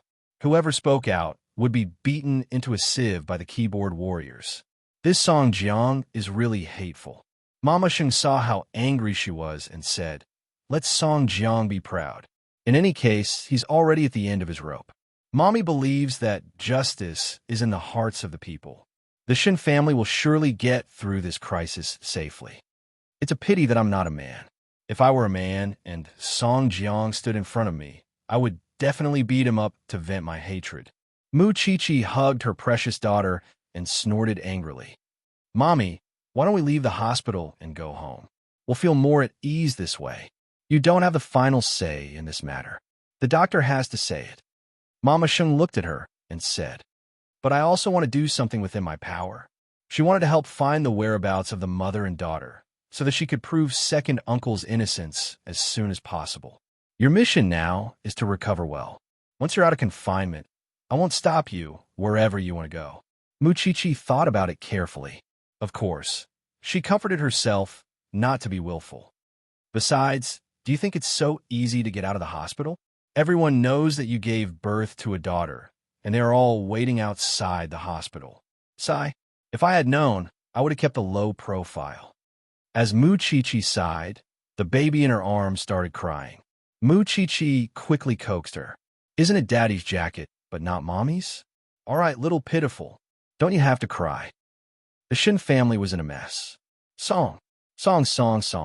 He wanted to make the Shun family into a foul atmosphere and become notorious. That his years of planning would not be wasted. Shun. According to Shun, it had it. According to the information provided by the passers-by and the surveillance footage, Mayor Shin's secretary had kindly bought bus tickets for the mother and daughter. It was said that they were returning to their hometown. He found Have with Shan Tang on Tang and on Tang. He had time. He found Tian Du Train. Dong Hian Sect. Other Ming. Li. How? In other words, he was still in Jianchuan. Lin Muin went to exit number 5 and saw several snack bars and beggars at the exit. The first thing Lin Muin did was ask for the surveillance footage from the snack bar. Tang Yin had said that he must have a breakthrough today. Otherwise, he would not be considered qualified. However, the surveillance cameras in the snack bar did not record the mother and daughter's whereabouts. Then, Lin Muin tried asking the homeless man at the door. He didn't think that these people, who only had money in their eyes, would remember or even see the mother and daughter. This pair of mother and daughter? I have, but I will only tell you where they went if you give me money. I saw them too. I saw them get into a black car. No, they clearly went that way. The 3 beggars each had their own story. They just wanted Lin Muin to pay. Lin Muin sighed. At this time, an old man sitting at the exit number 5 said, the 2 of them left in a taxi. The taxi driver is surnamed Liu. He often pulls illegal cabs in this area. That day, the mother and daughter were in a hurry to leave, so they got into his car. I don't know where they went exactly. Thank you, sir. Lin Muin turned around and thanked him. Go to Honyuan Taxi Company. You can find this driver surnamed Liu. The old man waved his hand and closed his eyes again. He was an old resident here, so he was familiar with the surrounding area. After Lin Muin knew the situation, he immediately rushed to the taxi company. With the help of the manager, he found 2 drivers surnamed Liu. After combining the opinions of his colleagues, Lin Muin locked onto the target. Only God knew how much effort he had put in to get to this point. By the time he found the driver surnamed Liu, it was already evening. It was snowing in the sky of Jianchuan. It's not easy to find you. Lin Muin forced himself into the driver's car and took out his ID to catch his breath. When the driver saw that it was a police officer, he was a little nervous. Officer, I didn't do anything wrong. Don't arrest the wrong person. Then tell me one thing first. Have you seen this mother and daughter in the photo? Lin Muin took out the photo and asked the driver. The driver took a few glances and scratched his head. I think I've seen them. I even quarreled with this woman. Yes, it's this B*TCH. She got out of the car in a hurry to reincarnate and didn't even give me enough money. Where did she go?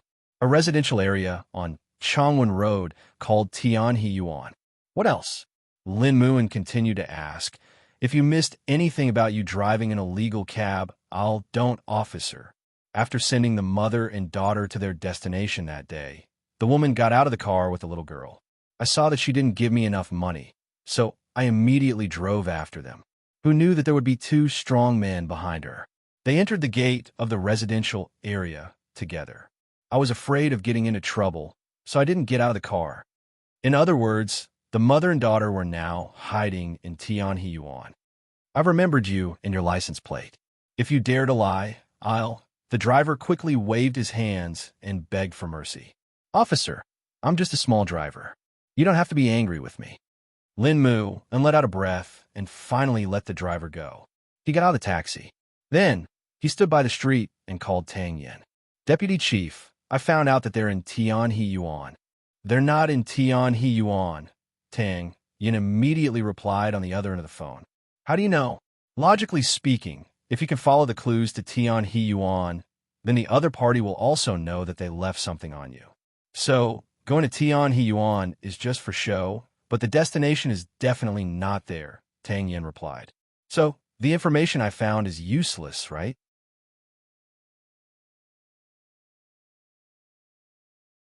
Chapter 982. Of course it's useful, because the person must be nearby. If the other party didn't have any other plans, he could have sent them out of the country directly. That way, no one will be able to find them. However, the other party left 2 witnesses in Jianchuan. In other words, there's a next step. Also, if the matter blows up, the mother and daughter will be on the news and become the focus of everyone's discussion. Living in a place with a complicated environment will definitely attract attention, and it's not convenient to move. So, which area is suitable for hiding and is not easy to find? Pay attention to it. Lastly, you have to pay more attention to the little girls nearby, especially those who come out to play alone. After listening to Tang Yan's words, Lin Muin and deeply felt that he still had a long way to go. With his current level of martial arts, he was really a three-legged cat. Then, did I not complete the first task you gave me? It's already not bad, Tang Yin said sincerely, because you have to know that the mother and daughter you're looking for are being hidden by a murderer who created a murder case and has yet to be solved. It's getting cold. Find a place to rest and pay attention to your own safety. Understood, Deputy Director. Thinking about it, Lin Muin was a real young master. Even though he was now an intern police officer, he was still the grandson of the Lin family. Tang Yin knew that with the power of the Lin family, Lin Mu and did not need to suffer for many years like him. As long as Lin Mu and was willing to suffer for the first 3 years, it was only a matter of time before he was promoted. Fortunately, Lin Mu and was indeed down to earth. He didn't look like a young master at all. In order to find the mother and daughter as soon as possible, Tang Yin immediately asked Old Chung to check all the surrounding buildings and analyze the residential buildings where people could hide. In the end, he locked onto a high-end residential area 3 streets away from Tianhe-Yuan. Then, Tang Yin called Sheng Xiao. I have news, but I need manpower. How much? Sheng Xiao did not expect Tang Yin to be so quick. 4. At least half of Su Che's skills and quick thinking. I'll give you my contact number in half an hour. If the mother and daughter were really in a high-class residential area, then they would definitely be protected, and the residential area would also be monitored. Therefore, Tang Yin wanted to alert the enemy and cooperate with Lin Mu and enter the neighborhood to confirm. Song Jiang did not know that Sheng Xiao and the others had already found the approximate location of the mother and daughter's hiding place. He was now enjoying the pleasure of ruining the reputation of the Shun family. However, this feeling did not last long.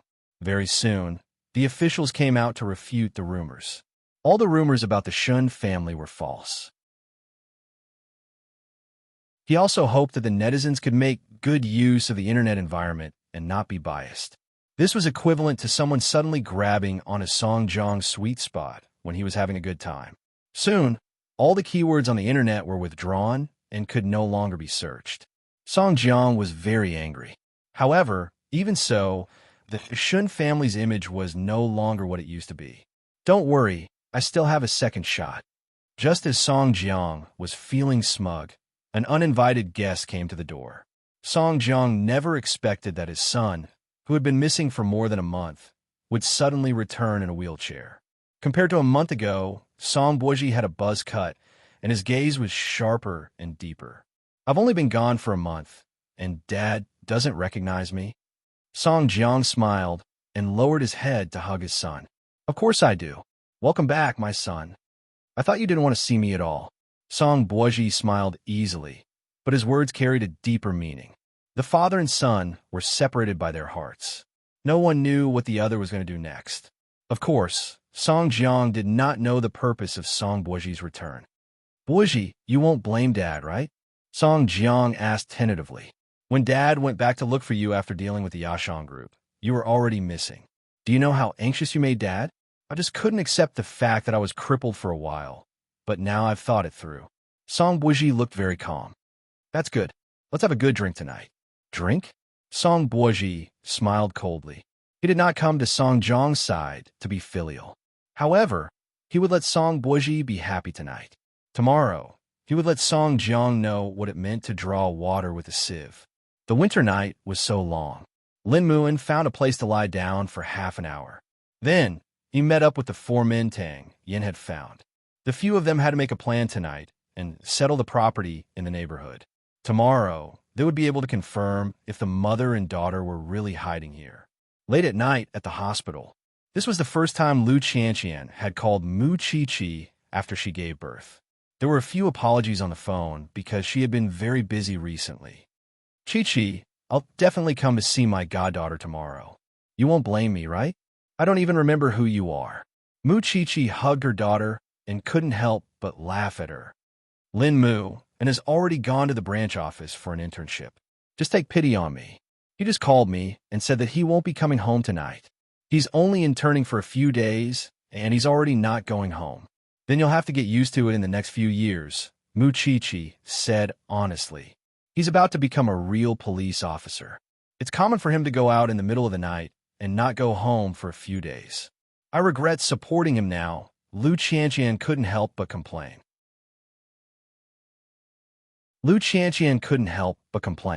I thought that since he moved home from the police academy, we would be able to spend more time together. Let's not talk about this. Tomorrow, I'll go over and see who my goddaughter looks like. Logically speaking, Tang Yin shouldn't have given Lin Muan a big task during his internship, nor should he have stayed home all night. However, Sheng Xiao came and gave her an answer. Tang Yin asked Lin Mu and to find the mother and daughter's whereabouts. It seems that the deputy chief has the intention of grooming Lin Muan. Have you found the mother and daughter? Soon, Sheng Xiao took over the task of carrying his daughter so that Mu Qiqi could rest.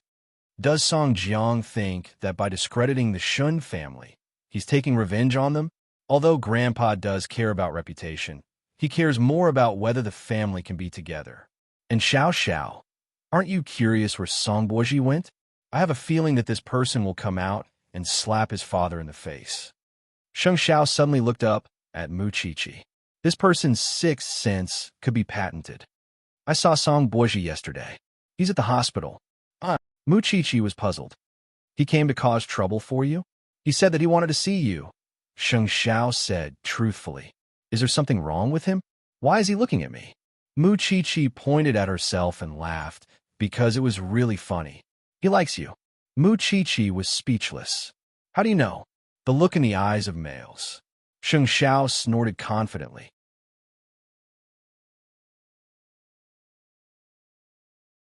Chapter 983. No, it's useless for him to like me. I don't like him. In the past, there weren't many young ladies who liked you. You're angry with me.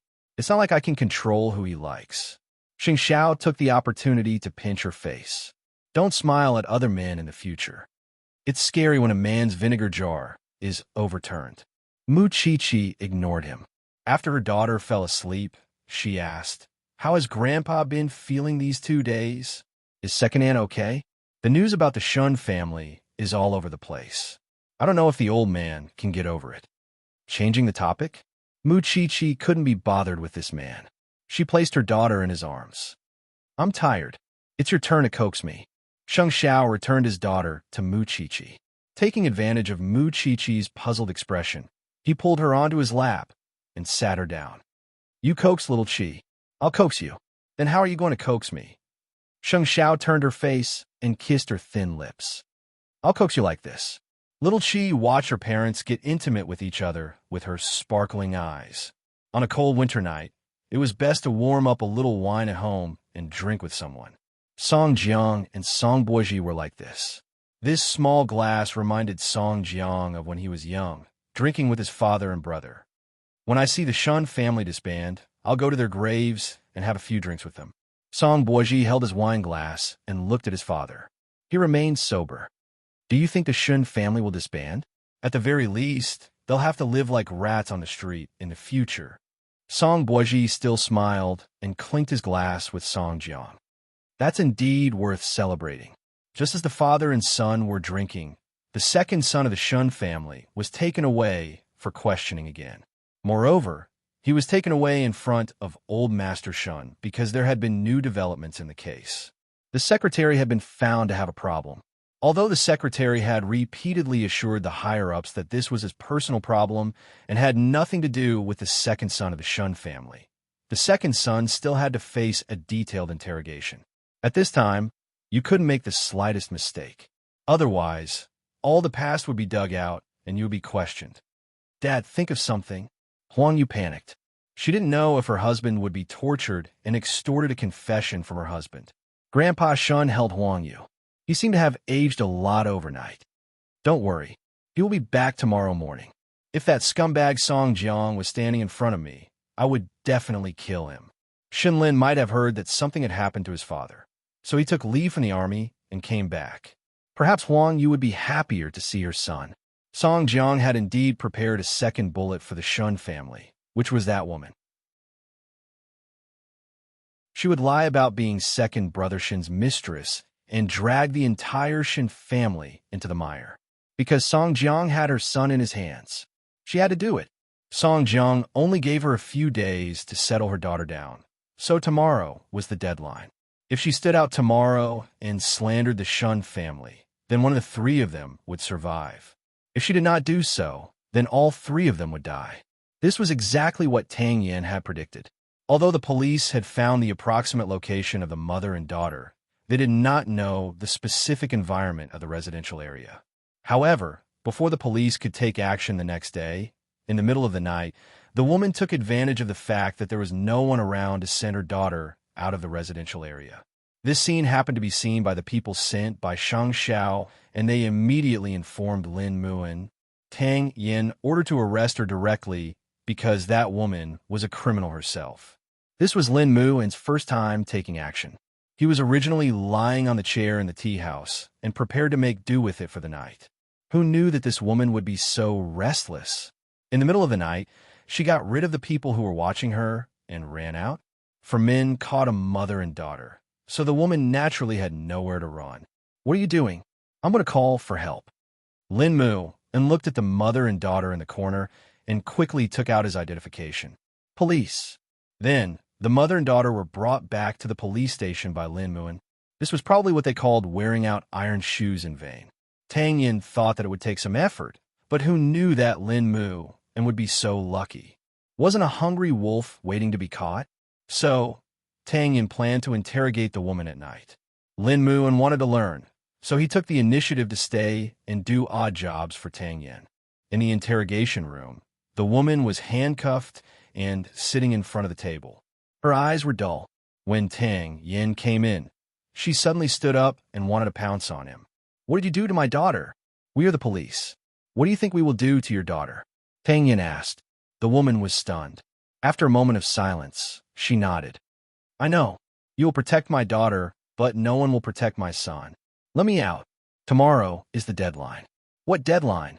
Tang Yin immediately grasped the key point and began to attack her.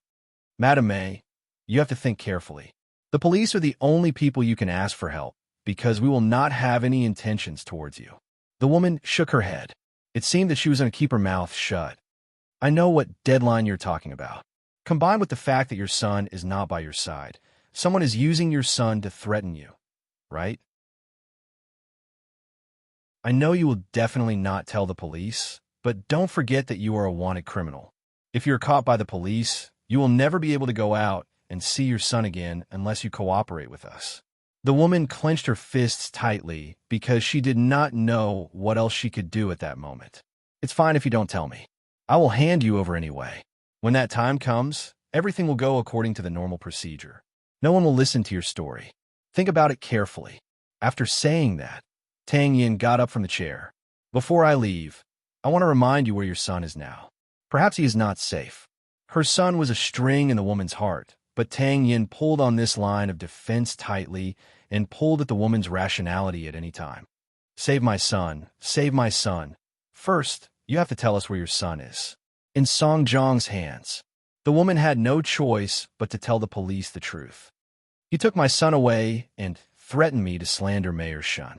He did everything. It has nothing to do with me. Is everything you said true? I swear. The woman raised her hand and said, So, please, save my son. I do deserve it, but my child is not at fault. In the second half of the interrogation, Tang Yin interrogated her carefully and dug out all the secrets in the woman's stomach. Then, Tang Yin handed the case to the chief to make a decision. Mayor Shun can be cleared, but arresting Song Jiang is not within our jurisdiction. Because it involves a big case, this matter still has to be handed over to the 9th Division to handle. Moreover, Baisini's cases still can't be cleared. As long as we can interrogate Song Jiang, there's a possibility of prying open his mouth. I believe in the people of the 9th Division. After all, Shun Mei was such a stubborn person. After being sent to the 9th Division, she confessed everything that night. Thank you for your hard work. I'll contact Chief Long now. After a while, Tang Yin came out of the chief's office. Young Master Lin quickly went up to him and asked, Deputy Chief, how was it? You have contributed greatly to catching the key person. The Shun family has to thank you this time. However, the follow-up will have to be handed over. It's not within the jurisdiction of our branch. No matter what, being able to help and be useful to others was the greatest affirmation of Lin Muin. Go home and rest. Thank you for your hard work. Tang Yin patted Lin Mu and shoulder and said. He returned Sheng Zhao's call and had to go home to see the child. Lin Mu and was satisfied with Tang Yan's affirmation and smiled like a child. Soon, Sheng Xiao received a message from Tang Yan. I understand. Thank you for this matter. You really shouldn't thank me for this matter. You should thank yourself. You invested in Lin Mu and helped yourself. Tang Yin smiled over the phone. Wait for the news to come out tomorrow. Song Jiang has been arrested. He has planned for so many years, but it was ruined by a child. To Tang Yin, Lin Mu and was a child. I'm home. I need to coax the child to sleep. Same to you. Tang Yin almost forgot that this person was also a father. Therefore, the two of them laughed at the same time and hung up the phone. As long as Song Jiang was arrested, it seemed that this winter would become warmer. At the same time, Mu Chi was still breastfeeding Yan Qi. Seeing Sheng Zhao's relaxed expression when he put down his phone, Mu Chi guessed that something good had happened. Is there news about the mother and daughter? They were caught by Lin Muin. Now, the witness has been handed over to the 9th Division. Soon, the Shun family's innocence will be proven. Lin Muin? Mu Chi found it unbelievable when she heard this. There really was a plan. Looks like I have to treat him to a good meal another day. No, I should make a banner for him. Just the thought of that old thing, Song Jiang, being arrested makes me excited. Sheng Xiao looked at her helplessly and took little Qi. He even scolded Mu Chi dotingly. Idiot. That night was really exciting. In the middle of the night, Song Jiang stumbled and clinked glasses with Song Buoji. He was already drunk, but Song Buoji was still very sober. Then, Song Buoji received a call. The person on the other end of the line informed Song Buoji that the mother and daughter had been released according to plan. Why could the mother and daughter run out in the middle of the night? It was because Song Buoji had done something to a few bodyguards. Otherwise, Song Jiang would not have made such a mistake. This was one of the ways he took revenge on Song Jiang. He wanted to see Song Jiang's expression tomorrow morning. The next morning, the sky had just brightened. Song Jiang suddenly felt someone kick his thigh. When he woke up from the table, he opened his eyes and saw Song Buoji in a wheelchair. You're awake? Just in time. Someone's looking for you. Song Jiang propped himself up and saw several police officers standing behind Song Buoji, including the boss of the 9th Division.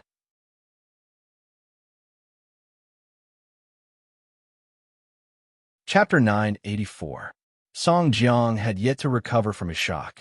He stood up with his hands on the table and pointed at the people from the 9th Division.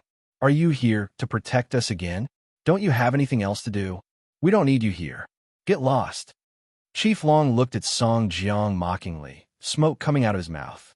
This person had been keeping the entire 9th Division busy recently. How could he spare him? They're here to arrest you, Song Buoji answered Song Jiang on behalf of Chief Long. The mother and daughter have been arrested. Song Jiang was stunned when he heard this.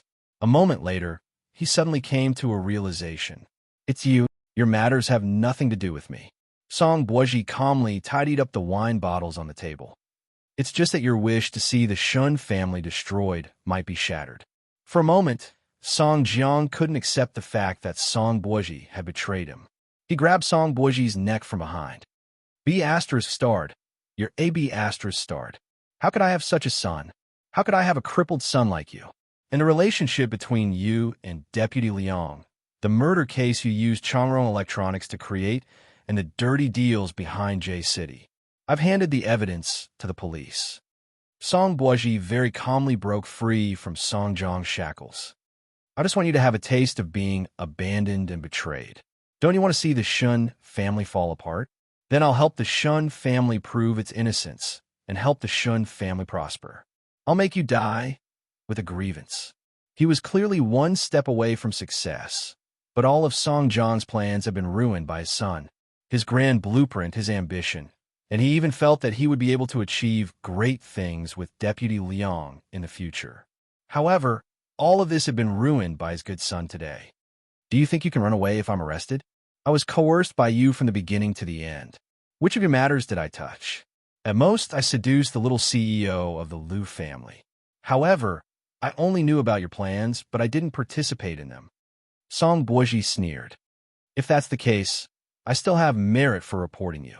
Even if I'm at fault, it can be offset. You and your son should have said enough, right? After Chief Long finished smoking, he gestured for his subordinates to take action. Song Jiang, do you really think that no one knows about the shady deals you've done? The Ninth Division has been keeping an eye on you for a long time. Sooner or later, this day will come. There's no need to continue daydreaming about your meteoric rise. Take him away. When Song Jiang was taken away, he looked at Song Boji unwillingly. He still wanted to resist, but Chief Long kicked him in the abdomen. Stop your futile struggle. Let's go back to the police station now and have a good discussion about whether the grudge from 25 years ago was right or wrong. We'll give you justice now and see how evil the Shun family is. The subordinates took Song Jiang away, while Chief Long stared at Song Boji's back and said, Since you've chosen the right path, you'll be open and above board in the future. Otherwise, I'll capture your son after I capture your father. I won't see you out, Song Boji replied with a smile. It was impossible for him to live as his father because his greatest hatred in this life was towards Song Jiang. Very soon, the news of Song Jiang's arrest spread. The mother and son also confessed all the facts. In fact, because of a grudge from more than 20 years ago, many cases were involved. It took almost a year. The second son of the Shun family was released home the next day. However, because of the damage to his reputation, he could no longer continue to be the mayor. However, the higher-ups had their own arrangements. When Huang Yu saw her husband return home, she felt that it was good that he was safe. Any compensation was not as important as a family reunion. At this moment, Shun Lin rushed home. After training in the army for such a long time, he had tanned and lost weight. However, he had matured and become more manly. Huang Yu was overjoyed to see her son. Why are you back? I knew that something had happened to Dad, so I took leave to come back. However, when I came back, I heard that the criminal had been arrested. Is Dad all right now? Shun Lin asked as he wrapped his arms around Huang Yu's shoulders. He's fine. Your father is fine. Huang Yu wiped her tears. Quickly go and see your grandfather. Your grandfather will be very happy to know that you're back. Don't worry, Mom. In the future, you and Dad don't have to worry about me anymore. I'll train well in the army and find you a very good and filial daughter-in-law. Huang Yu nodded happily. Okay, you're really sensible. The Shun family scandal was cleared up by the police. According to the mother and daughter's confession, everything was because they were coerced. That was why they had set up a trap to frame Mayor Shun. All of a sudden, the dark clouds that had shrouded the Shun family's head suddenly dispersed. Sheng Xiao soon found out about Song Jiang's arrest, even though he had known about it last night. Today was the day he would bring Mu Chi-Chi and her daughter home. This way, good things would come in pairs. When they came out of the hospital, Sheng Xiao held his daughter in one hand and Mu Chi-Chi in the other. After they got into the car, he said to the little thing, Song Jiang has been arrested. Did the mother and daughter confess? Mu Chi-Chi guessed. It's not all because of the mother and daughter. Song Boji betrayed his father. Last night, in the middle of the night, he took the initiative to contact the people from the Ninth Division and handed over concrete evidence. It said that Song Boji deliberately let the mother and daughter out so that the police could arrest them, Sheng Xiao answered as he hugged his daughter. In that case, he did a good deed and got rid of a scourge for the people. Mu Chi-Chi couldn't understand Song Boji. He was so annoying when he destroyed Qian and Lin Muin. Now he had personally pushed his father into prison. How magical. To be specific, he did it to take revenge on Song Jiang for what he did to him in the hospital. There's no need to say it. I understand. In short, it's a dog-eat-dog situation, right? Mu Chi-Chi snorted. I don't care what happens to the Song family. I only know that without Song Jiang in the future, the air in Jianchuan will become fresh. My only hope is that Song Boji won't become like Song Jiang. The two of them looked similar, but when she thought about it carefully, there were many differences between the two of them. I just didn't expect that the one who gave Song Jiang the final fatal blow would be his son. Fortunately, we can go home now. By the way, what's my daughter's name? Mu Chi still didn't know her daughter's name because no one had informed her. Sheng Qingwan. All right, it's obvious that she's the type that the old man likes. It doesn't matter. Wan is pretty good too. Mu Chi didn't like this dignified socialite name. She hoped that this child could be as lively and cheerful as her. Sheng Xiao knew that she wouldn't like it, so he kissed her head and said, "If you don't like it, can't you just call her little Chi? Can you be so casual? She's Sheng Xiao's daughter." Mu Chi pointed at the baby in the swaddling clothes and asked with a bitter smile, "Besides, didn't your grandfather give her a nickname? What's her name?" And then Mu Chi was speechless.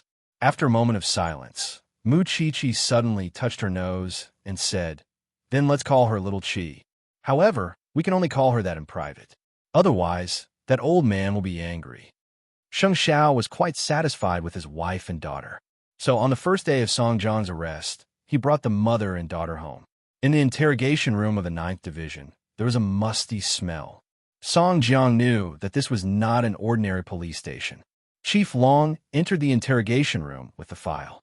He looked at Song Jiang and sat down in front of the interrogation table. "Song Jiang, did you know that on the night Shen Mei came in, she spat out all the secrets in her stomach?" "I heard." Song Jiang snorted coldly. "So, how long do you plan to hold on? Let me make it clear first. Your son has already explained everything that needs to be explained. Your Dins in J City and your 2 assistants have also been arrested. We are also doing our best to arrest the murderers of Bai Sini's suicide cases. Of course, your good friend, Deputy Liang, has also been taken away. Do you have anything else to add?" Chief Long asked with narrowed eyes. "Since you already know, what else is there to ask?" Song Jiang asked sarcastically. "Song Jiang, you probably don't know where you've come in." Chief Long shouted sternly. "Let me tell you, as long as the 9th Division wants to, I can make you beg for death. I know you've been brooding over the case from more than 20 years ago, but let me tell you, Song Jiang, not everyone in this world is like the Song family. They can betray their compatriots and their country for benefits. I don't think the Song family deserves to die. They should have died a long time ago. A family of sinners that have been through the ages still has the face to come back for revenge 20 years later, as lowly as an ant." After saying the last 4 words, Chief Long stood up. "I get angry when I see you. You wasted so much of my time. Get someone else." The meaning behind his words was different. It all depended on how long Song Jiang could hold on. Interrogating Song Jiang would take time, but what was certain was that Song Jiang would no longer be able to come out and do evil. However, what Chief Long did not expect was that old Master Shun would use his connections to look for him, hoping to meet Song Jiang. From the standpoint of the Shun family, it was true that Song Jiang had made Jianchuan a mess just to settle the score with the Shun family. The Shun family was naturally aggrieved. "Let old Master Shin come in. Arrange for Song Jiang to be in a clean visiting room. Don't dirty old Master Shun's eyes," Chief Long instructed his subordinates. Shun Jianchuan was also accompanying Grandpa Shun. However, when they arrived at the visiting room, Shun Jianchuan did not accompany the old man in. "Old Chief, I only have 3 minutes." Old Master Shun nodded. He would never make things difficult for others. However, before Song Jiang was executed, he had to let Song Jiang die in peace no matter what. Song Jiang didn't seem surprised to see the old man. "I knew you would appear. After all, the Shun family is so shameless. I'm here today to let you die in peace. Why was your Song family destroyed back then?" Old Master Shin sat on the chair and said to Song Jiang, "There are a few details that you don't seem to know. You're tuning in to the Romance Rendezvous YouTube channel. We're so grateful for your support, and don't forget to subscribe to join us on this incredible journey through captivating stories. Your generosity through donations truly makes a world of difference, as it's the primary source of revenue that allows me to expand and enhance this channel for you. Thank you from the bottom of my heart for being a part of this adventure.